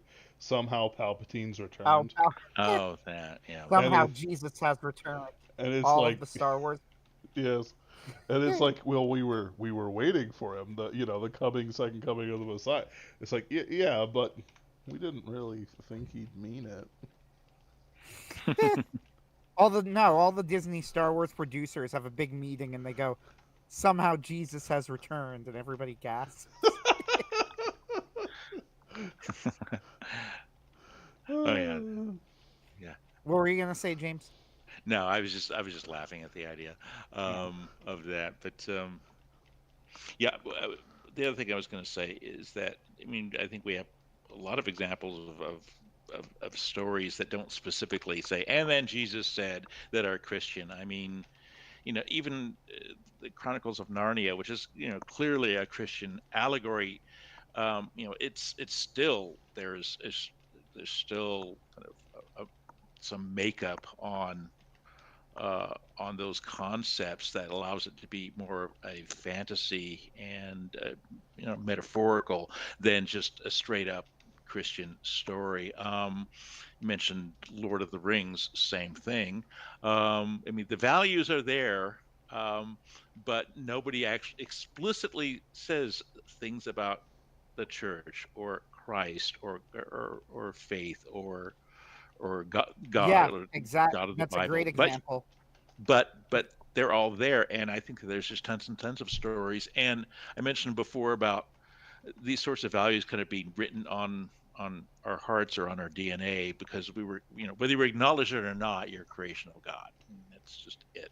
And so I think that somewhere inside of us, part of what enables us to even consider conversion, because nobody really sits down and rationally decides to come to faith because of the evidence. They come to faith because they encounter a supernatural event that interacts with a need, whether we've acknowledged it or not, that we have inside of us. And so that that's I think why an explanation for the story that John Wright had had written, and the fact that he had converted with somewhere in there, you know, is perhaps evidence that all of that was working inside of him as he was writing, whether he was, that was below the level of consciousness or not. Um, okay, gentlemen, I do need to leave our conversation at this point. I really appreciate the opportunity. I'm actually thrilled that you've invited me to be interviewed by you, and I hope we can repeat the experience in the future. I'm also very grateful that you have chosen to launch your brand new magazine with my short story. I mean, it's an incredible honor. So thank you very much. Thank Of you. course, it was great to have you here, James. You're Okay, very yeah, much worth reading, and we always want to promote those people who are friends, but also those who are also good writers, and you're certainly both of them. well, thank you very much. Please direct anyone who's interested to my blog, www.poweredbyrobots, all one word.com, and it does have a list of my other publications, and I try to keep pretty current on it. So, um, you know, I unabashed a plug here because that's you know what I'm That's trying why to you're do. I here. think is important. Yeah, it's why I'm here. It's why I'm here. Oh yeah. All right, We did all put right. the link into that Kindle Vella, which is also on your Powered by Robots blog thing Hmm. in the YouTube chat. Uh, Okay, perfect. I do want Anthony and I to chat a bit about Hightower Magazine for a little bit on Okay, stream. Thank you for coming, James. you're quite There's a welcome. gift bag by the door. I know it seems weird. You never given me your address, but I promise I only use this power for good. And uh, have a good night, sir. Okay, you too now. All right, goodbye. Bye. Very good stuff. Anthony, as the editor of the hour for Hightower, how do you think it's going? I am very satisfied with the stories that we have picked so far. That's how I would put it. I don't think any of them are. Yeah, there's. So I mentioned before that I trusted everybody implicitly, right? Like we've Hmm. worked together for years. I know that you all understand what Superversive is. I trust your judgment very much. Uh, this goes for everybody, right? And Right. generally speaking, there's nobody has picked a story that's made me go, "Why would you pick that?" Now there have been stories. There, I will say this though, and this is a good thing. I think it's more of a benefit than a minus. There have been stories that people have picked that I probably wouldn't have. I'm thinking Yes. of one by Ken in particular that he read and he said this is like one of the most moving stories I've ever read, and I read it and I said I might not have picked it. Now it was good, right? Right. Like if it were objectively bad, we wouldn't be having this conversation. Then I would be having a different conversation with Ken behind the scenes where it'd be like, okay, explain why you picked this. That Behind the didn't occur shed. to me. Like, what was that? Behind the shed. Taking Yeah, out like right. old Uh, Yeller. just my arm around his shoulder and go, Ken, Ken, Ken. No. Uh, Italian. Uh, no, but really though, like objectively the story was of good quality and it was also definitely superversive. mm, I'm not going to go into what it like the plot of it because it's not out yet. right, right, right. When it goes out we will discuss it in detail, but I will say it was a very dark story, right? Like Mm, not a non-superversive story. It was absolutely superversive, but it was very dark. I don't know if you've read the story or you know what I'm talking about or not. nope. Okay, well, I'll tell you about it when we're off air. Uh, Sure. there's nothing wrong with it I in know. that sense. But when I read, I was like, this is probably too dark for me. I don't think I would have picked it. And Ken's like, I loved it. And I go, it's a very good story. I trust your judgment. Like, we'll take it. Yeah, Hmm. like I didn't even consider it. Now, if I had thought, and this is like I'm being serious too. Like, if I had thought the story was bad, even then, I probably wouldn't have overruled Ken like directly, right? Just because Hmm. I have no interest in doing that to anyone, you know. But I might have had a discussion with him about it. It's like, okay, so what do you see in this, right? Right. Like, because I'm missing something and I don't get it. Or if I think something is clearly not superversive, then the discussion might be, all right, there's a disconnect between what I'm seeing in the story and what you're seeing. Why do you think it's superversive? Right. And then we might have that discussion. This is just a case where I generally, with exceptions that I've mentioned, like, the Savage Boy and whatever, I don't normally read things that dark. Uh, and normally wouldn't include something that dark, but it was certainly high quality. So Mm-hmm. yeah, it was a very I am happy with all of the stories that everyone has picked. I'm also happy with the volume of stories. If I had to guess, we're averaging somewhere between 5 to 10 stories per day, Oh yeah. uh, which is Easy. quite a lot, by the way. Uh, for people who don't know. Now, in fact, I have a backlog I need to catch up on. I'll do it tomorrow. Don't worry about it. Uh, I'll get caught up tomorrow. Uh, I think I'm the only one that's caught up actually. yeah, well, other people have health issues. I just have no excuse. But I will get caught up, so it's fine. It's fine. Don't worry about it. I'm editor in chief. You can't yell at me. Anyway, no. Uh, I will get caught up though. Uh, yeah. Point is though, like I'm happy with how everything is going. No, everybody, like, again, I trust everyone enough. Everybody has been totally good with the money.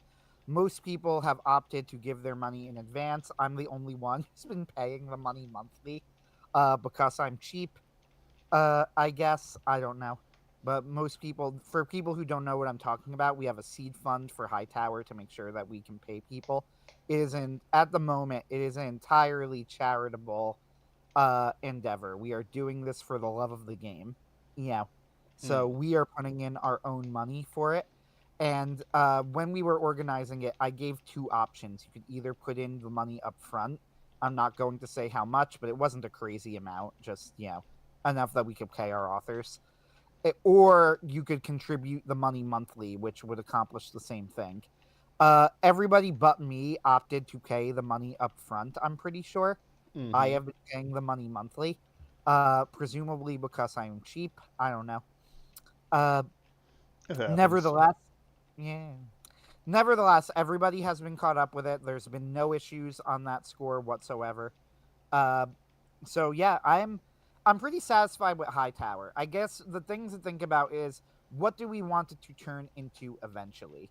Well, first of all, I am okay at having it operate at the level it's operating right now, 2 stories a month, like for years. You know what I like? Mm. We do not need to move we do not need to change anything anytime soon.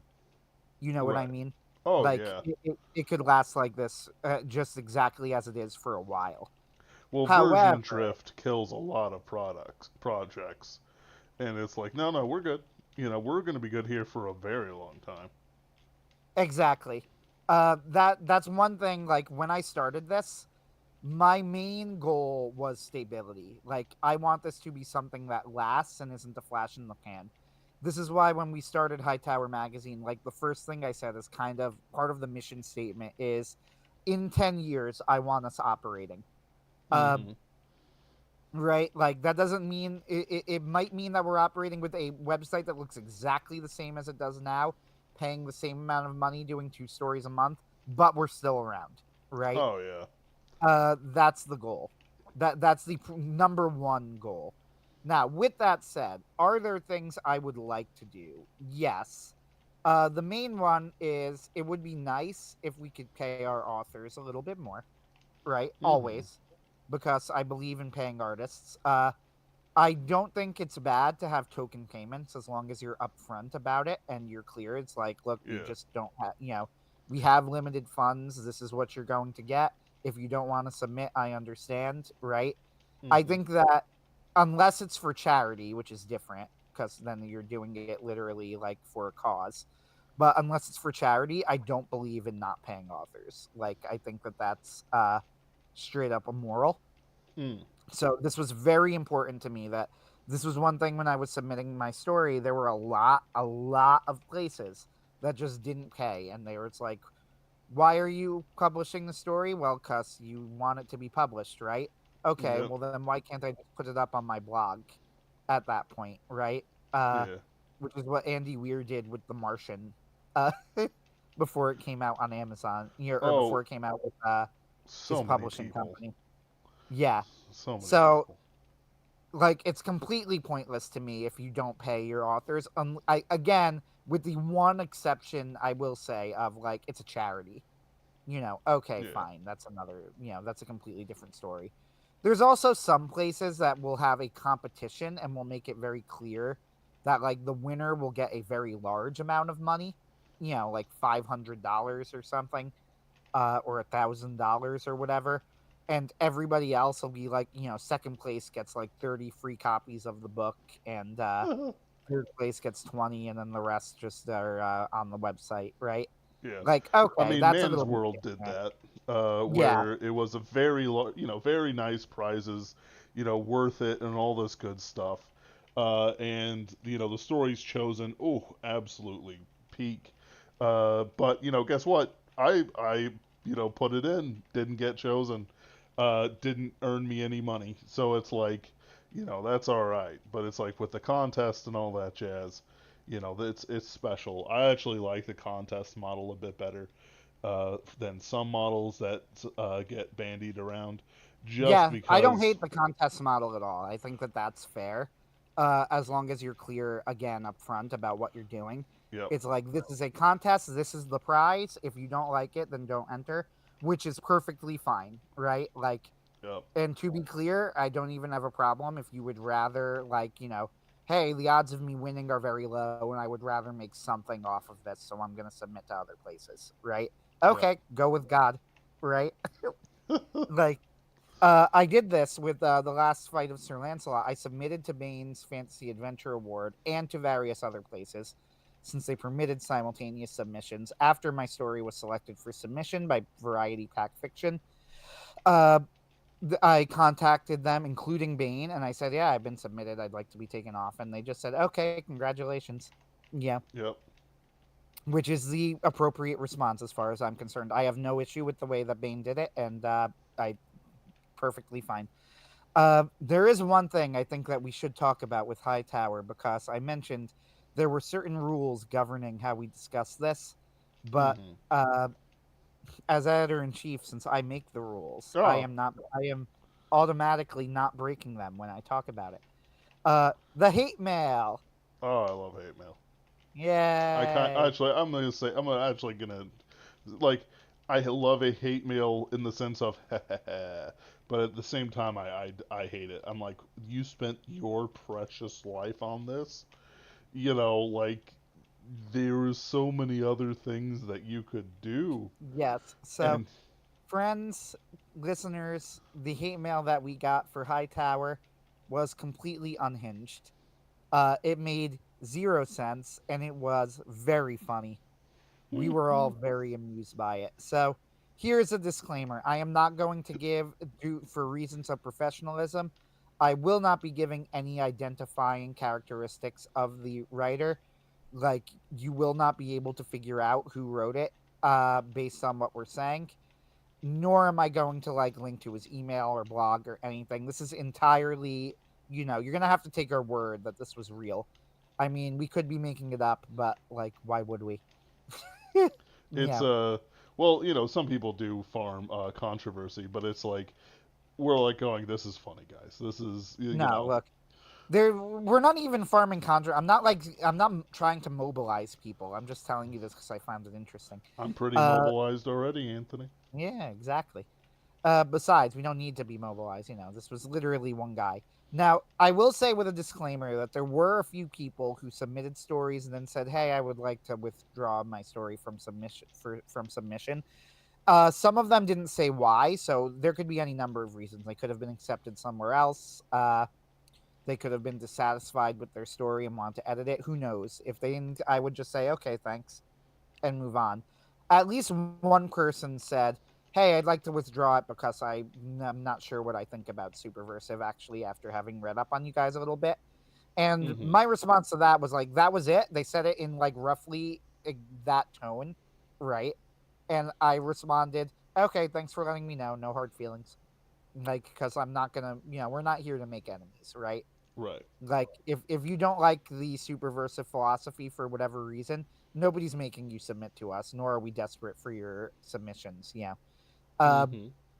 if you don't want, right, like, even if our favorite story were withdrawn, and this actually happened with one story where it was a story that one of our editors particularly liked, and it was withdrawn, it was replaced within the week.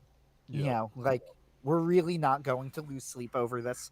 uh so anyway, keeping all of that in mind, like, I don't have any hard feelings towards those people. Like, I think that they are being a little bit silly and wrong. Probably, if I had to guess, they Googled Superversive and realized that there was a past connection with like the puppy scandals and got uncomfortable with it. But I can't confirm this. I'm just guessing.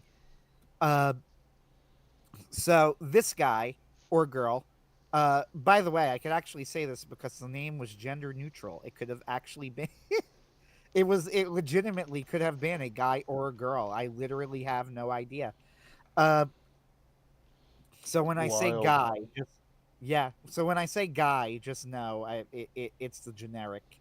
Uh so this guy sent us an email that was like, to whom it may concern.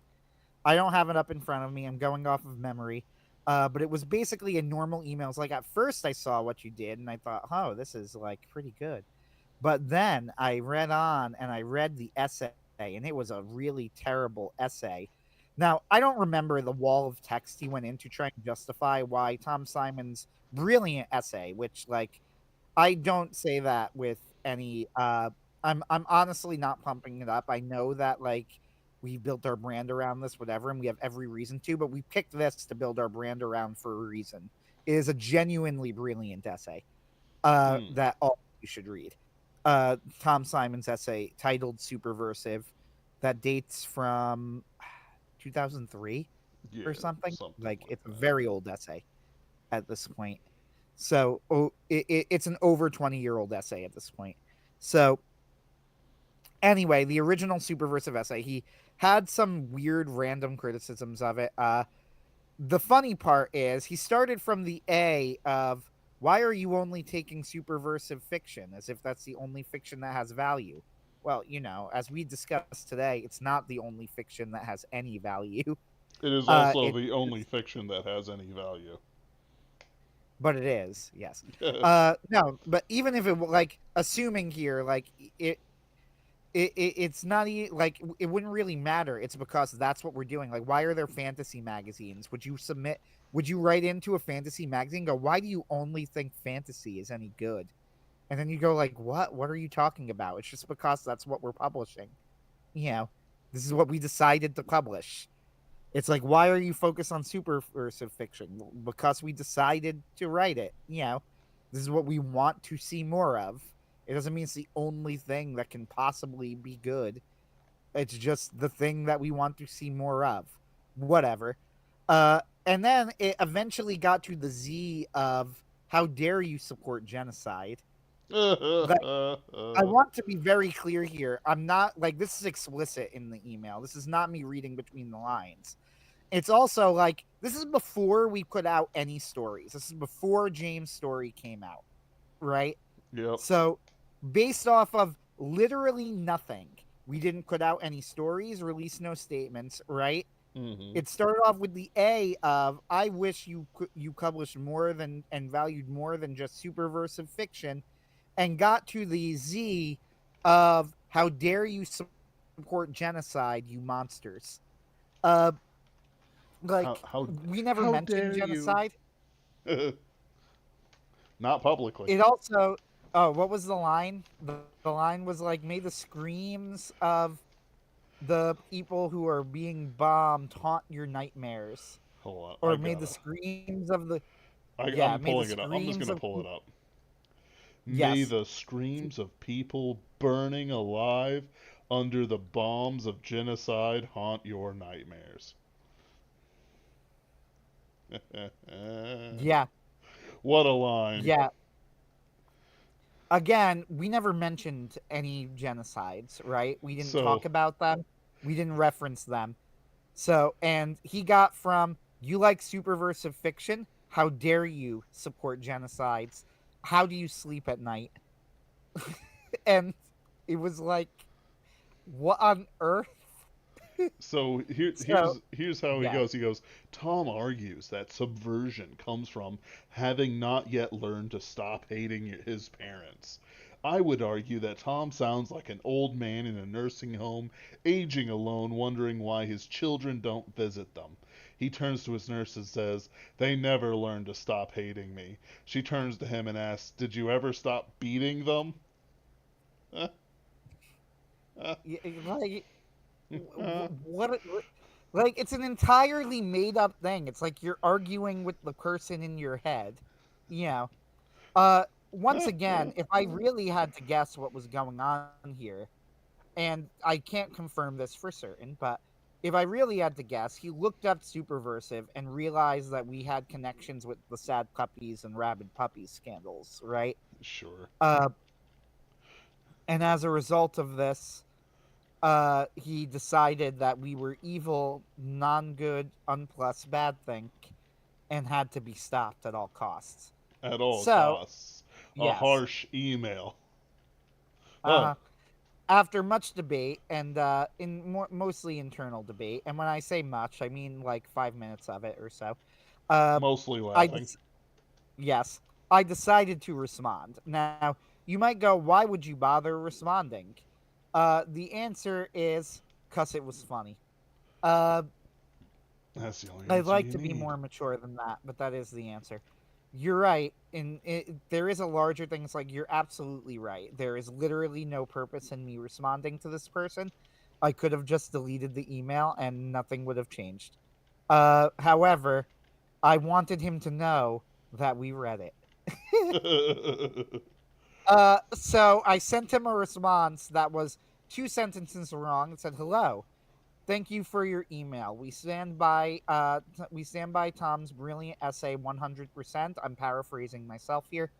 I'm sorry you wasted so much time writing this. Thank you." And then my name and Yes. send.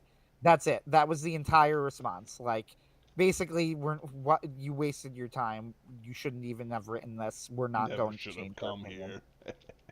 He sent back an even longer email in response that this time I moved to spam. Uh, and we did not respond to because it was no longer funny and didn't include other lines. Right. And it featured the typical Secret King nonsense that makes me think this was probably a guy. But on the other hand, gammas do repeat feminine behavior patterns in particularly obnoxious ways, so I suppose it could go either way. Sure. Uh, right. But anyway, I did the typical Secret King nonsense. Is like the very fact that you responded at all proves that I got under your skin. Obviously, I struck a nerve. Eh, And it's like, my what? funny bone, perhaps. And then it's like, and then he went into, it's like, and and then he started offering us sarcastic advice for how we can hide the grift more. I don't remember this, and that email I believe has since been deleted. It has. Uh, so I can't even look it up, but it is quite horrible. Uh, Yep. it was a terrible email, and it was no longer funny because he had nothing new to say. Uh, it was just more of the same. So we were like, man, and I remember showing it to Ken. He was very disappointed that this guy didn't he didn't have another banger line like "May the screams haunt your night, may their screams haunt your nightmares." Ken was like, "Oh man, I was hoping there Oh was yeah. more here." That's what makes the trolls and the idiots and all this jazz entertaining. Like the killer lines, like may the whatever. it doesn't like this sort of thing doesn't give me energy like others people seem to get energy from it, which I consider a moral failing on my part. But it's always good to feel that it's like, yeah, if this weird lost child decided that it needed a response or whatever, that certainly means that it's on the table that we might receive more serious pushback later. And already, we have had some stories that to me look like potential attempts at entryism. Like, oh, I know it says superversive, but I think you'll really like this. And of course, it's, not exactly acolyte tier terrible things. But, it's pretty bad. But that bar is so low. That bar is so low. Just so low. You don't even understand how Yes. low that bar is, guys. Look, when people do that, that's more forgivable because we could literally just reject it immediately. Yes. Right? Like, if someone goes, I know that you're looking for specifically superversive, but you'll like this, they'll be like, no, we won't. Rejection. No. And We're not like, stupid. sending out rejection emails is not like adding one more literally takes nothing. I literally just copy and paste the form rejection. Yes. I have it on a little notepad when I read these things. Copy paste. Exactly. I pull it up in another tab. I go to our sent folder, find one, and then copy, paste, and then just send. Whatever. That's neither here nor there. Like, the point being that if somebody does that, it's a little bit more forgivable. Yeah. Yes. It's just like, okay. And there are also people who, to be fair, might like, this is what I would do. So I don't begrudge everybody this, right? Like, Yes. hey, maybe I don't know if this will be considered superversive or not, but maybe it will be, so I might as well send it. I mean, I do this too when I send out stories. Yeah. Like, hey, they said they weren't really looking for fantasy, though sometimes they'll accept it. And my story is definitely pure fantasy, but maybe it'll blow them away, right? Like, Right. it probably won't. It's got a but picture of it's you no with skin off my abs. nose. And What it's was like that? it's like a fantasy version of like a Boris Vallejo picture with like your face taped on the barbarian, Caitlin's face taped on the whatever the chainmail bikini, and it's just like you send it in. I've got something you like.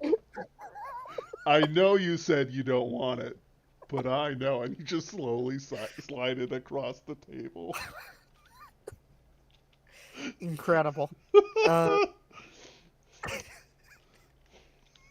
And then they slide it back and go, but are you sure? Listen, and Slide then it back. Really look closely.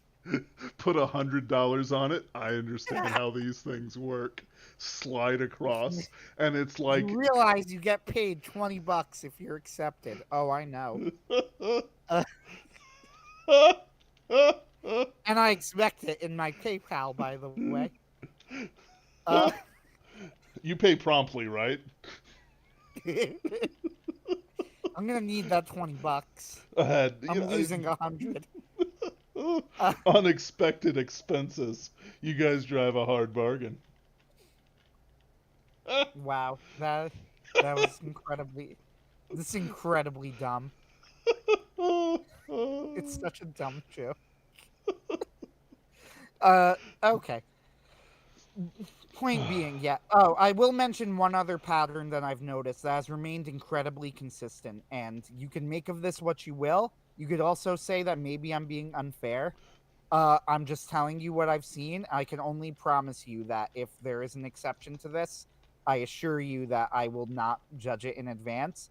But without fail, every single time someone has said that they have gotten a degree from a college in creative writing or writing, the story has always been bad. Yep. Oh, like, yes. I'm not telling you, like, the only thing that I could say is I promise you I'm reading the stories, right? Like, Yes. that I'm actually looking at it. Like, I'm giving it a shot. It just has so happened, and when I noticed this at first, I started to pay attention to it, and then I realized every time in a bio, even if somebody had multiple publishing credits, by the way, as some of these people did, Meaningless. Right? It's meaningless. Yeah, it's meaningless. If they said, I got a creative writing degree from literally any college. Without fail, the story was bad. And it hears me sweating. Yeah, it's always bad, and I've got a creative writing minor. Uh, Yeah, it's a minor. yeah, it's true. It's true. That barely counts. Uh, no, my sister once pointed this out to me. She took a creative writing class in like community college, just because you need to fill an elective, right? So it was just whatever. But she did it, and she pointed out to me. She's like, "You realize?" She goes, "I have actually made more money on my writing than the professor due to God Robot." She's like, and I've made like $200. Like, yeah, because that is Yes. more than my professor has made on his writing. She's like, I could be teaching the class, Yep. and she's absolutely and she's not wrong that like these are the sorts of people that teach creative writing classes, right? You're not getting taught Yes. by Neil Gaiman, yeah. Right. You're getting taught by Joe, who got published in a few of his college literary journals and was paid in subscriber copies, right? Like that, and also got a degree in creative writing. Now it hasn't translated to any actual real world success, but Right. he did indeed get the degree. Once the author of Eat, Pray, Love, I'm not kidding you, came to the college to give a talk. Uh, my sister, I believe, had to attend it like for some sort of credit. And she's like, okay, so to be fair, the talk was like very focused on writing, and she is actually whatever you think of her is a successful writer. So it's not an entirely like useless talk. Right. Which fair, right? Like honestly, I can grok that. Yeah. Uh, but still, it's like when you were in your creative writing class, did you really want to hear from the author of Eat, Pray, Love on how to write like the author of Eat, Pray, Love? Because I would feel a little bit gypped.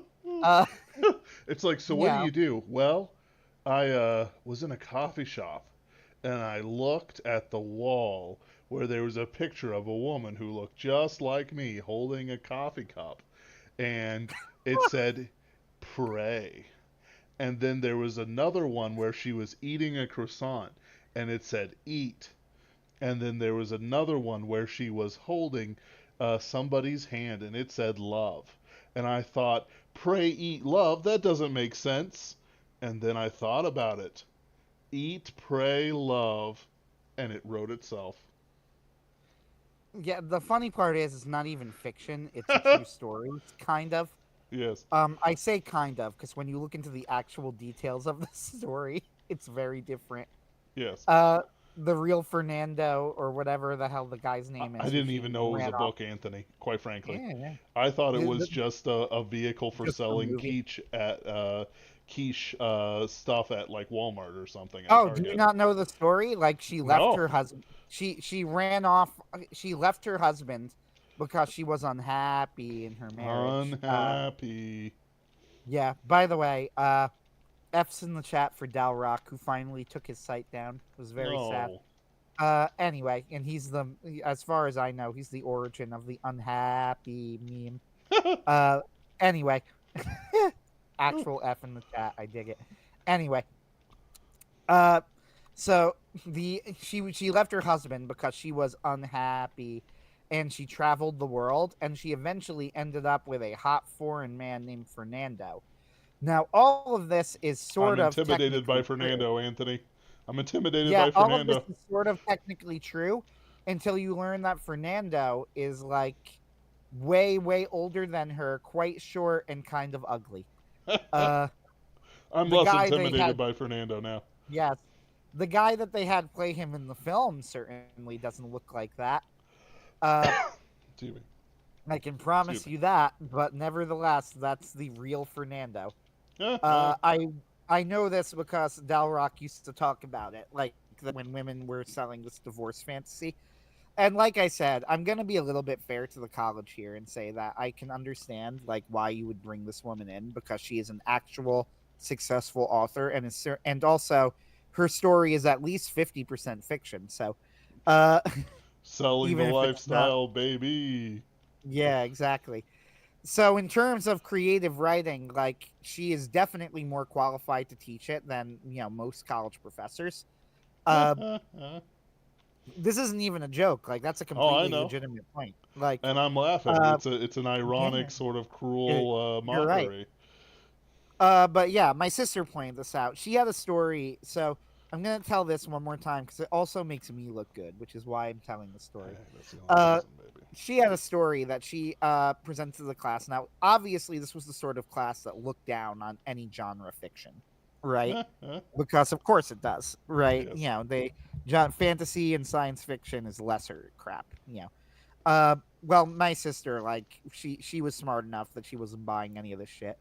Uh, and as she pointed out again, she literally made more money than her professor in writing. So, uh, anyway, they had to write stories, each week and present them to the class. Well, she had a story that was like a trunk story from years ago that she wrote that I always thought was really good and has never found a publisher, which has always disappointed me because I helped her write the ending.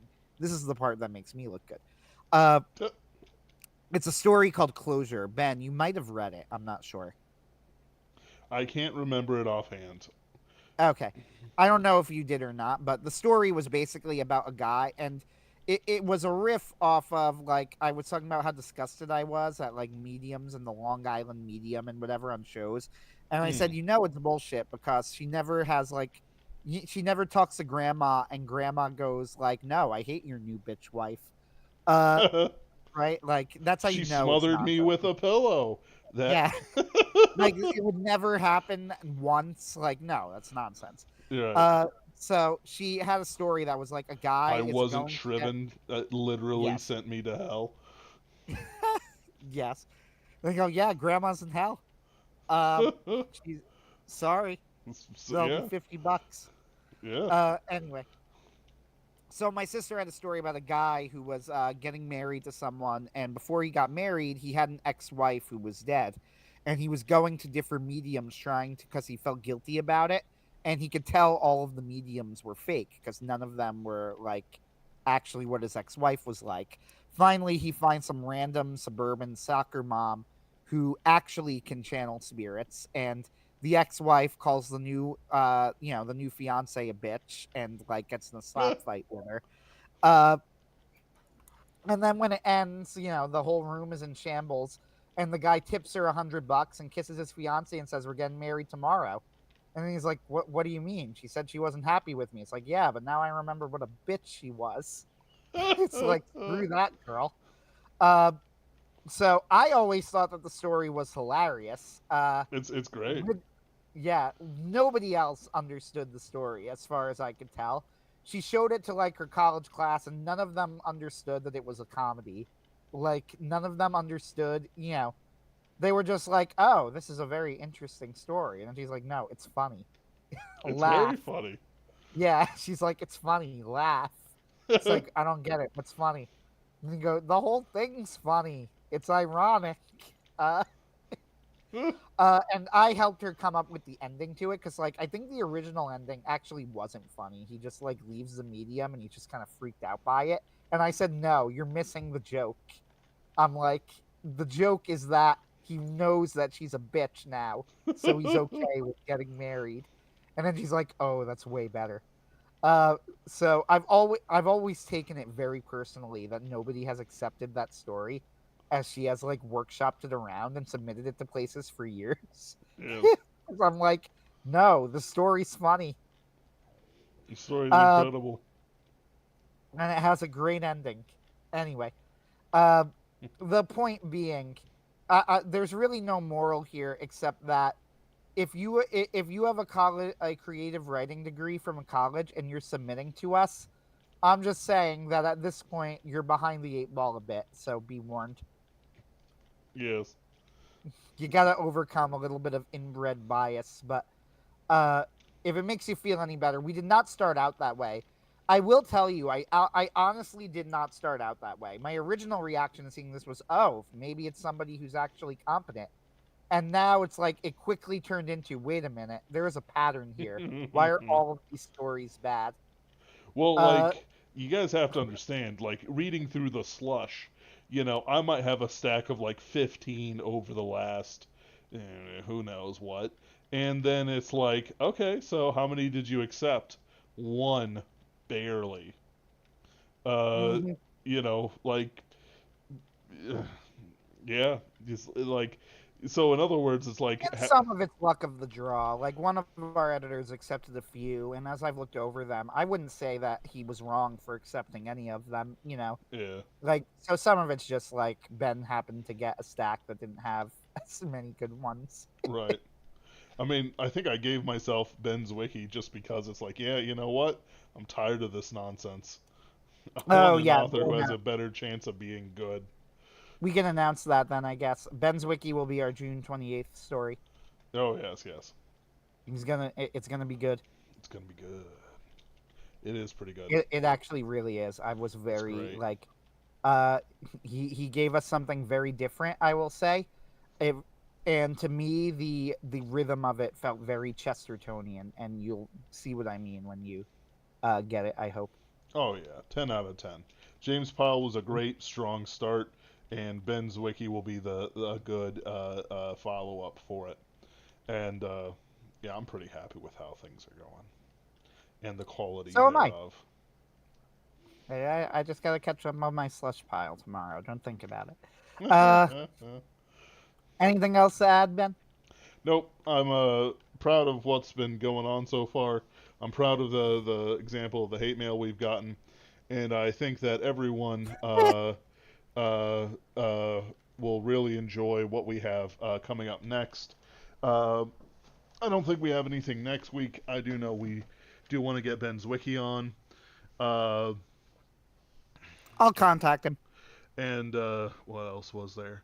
Uh, might have my pastor on to discuss some things, and I know we've got some people coming up over August and other times Yeah, as well. we have somebody coming in June, and or sorry, not June, July. Uh, I don't want to say the name because we haven't finalized the date yet, Yep. and this person did say they were busy, so it's possible it could just like not work out. Yep.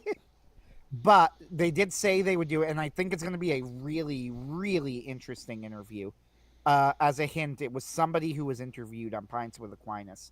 And this one, which I will say, because I said in the past, and I'm a little bit more sure that it will happen, Yep. Father Gregory Pine will be coming in August. We So we hope. got We some hope. cool, yeah, Lord willing. fingers crossed. So cool, cool stuff coming up. Mm. Oh yeah. Uh, and also we'll have some other things happening as well. Some side projects that are becoming fruitful. Uh, but thank you all for joining us. A big do check out James Pyles and his works, and check out his website, Powered by Robots. Um, and be sure to read High Tower magazine. High Tower means high quality. Let me tell you. Have a good night.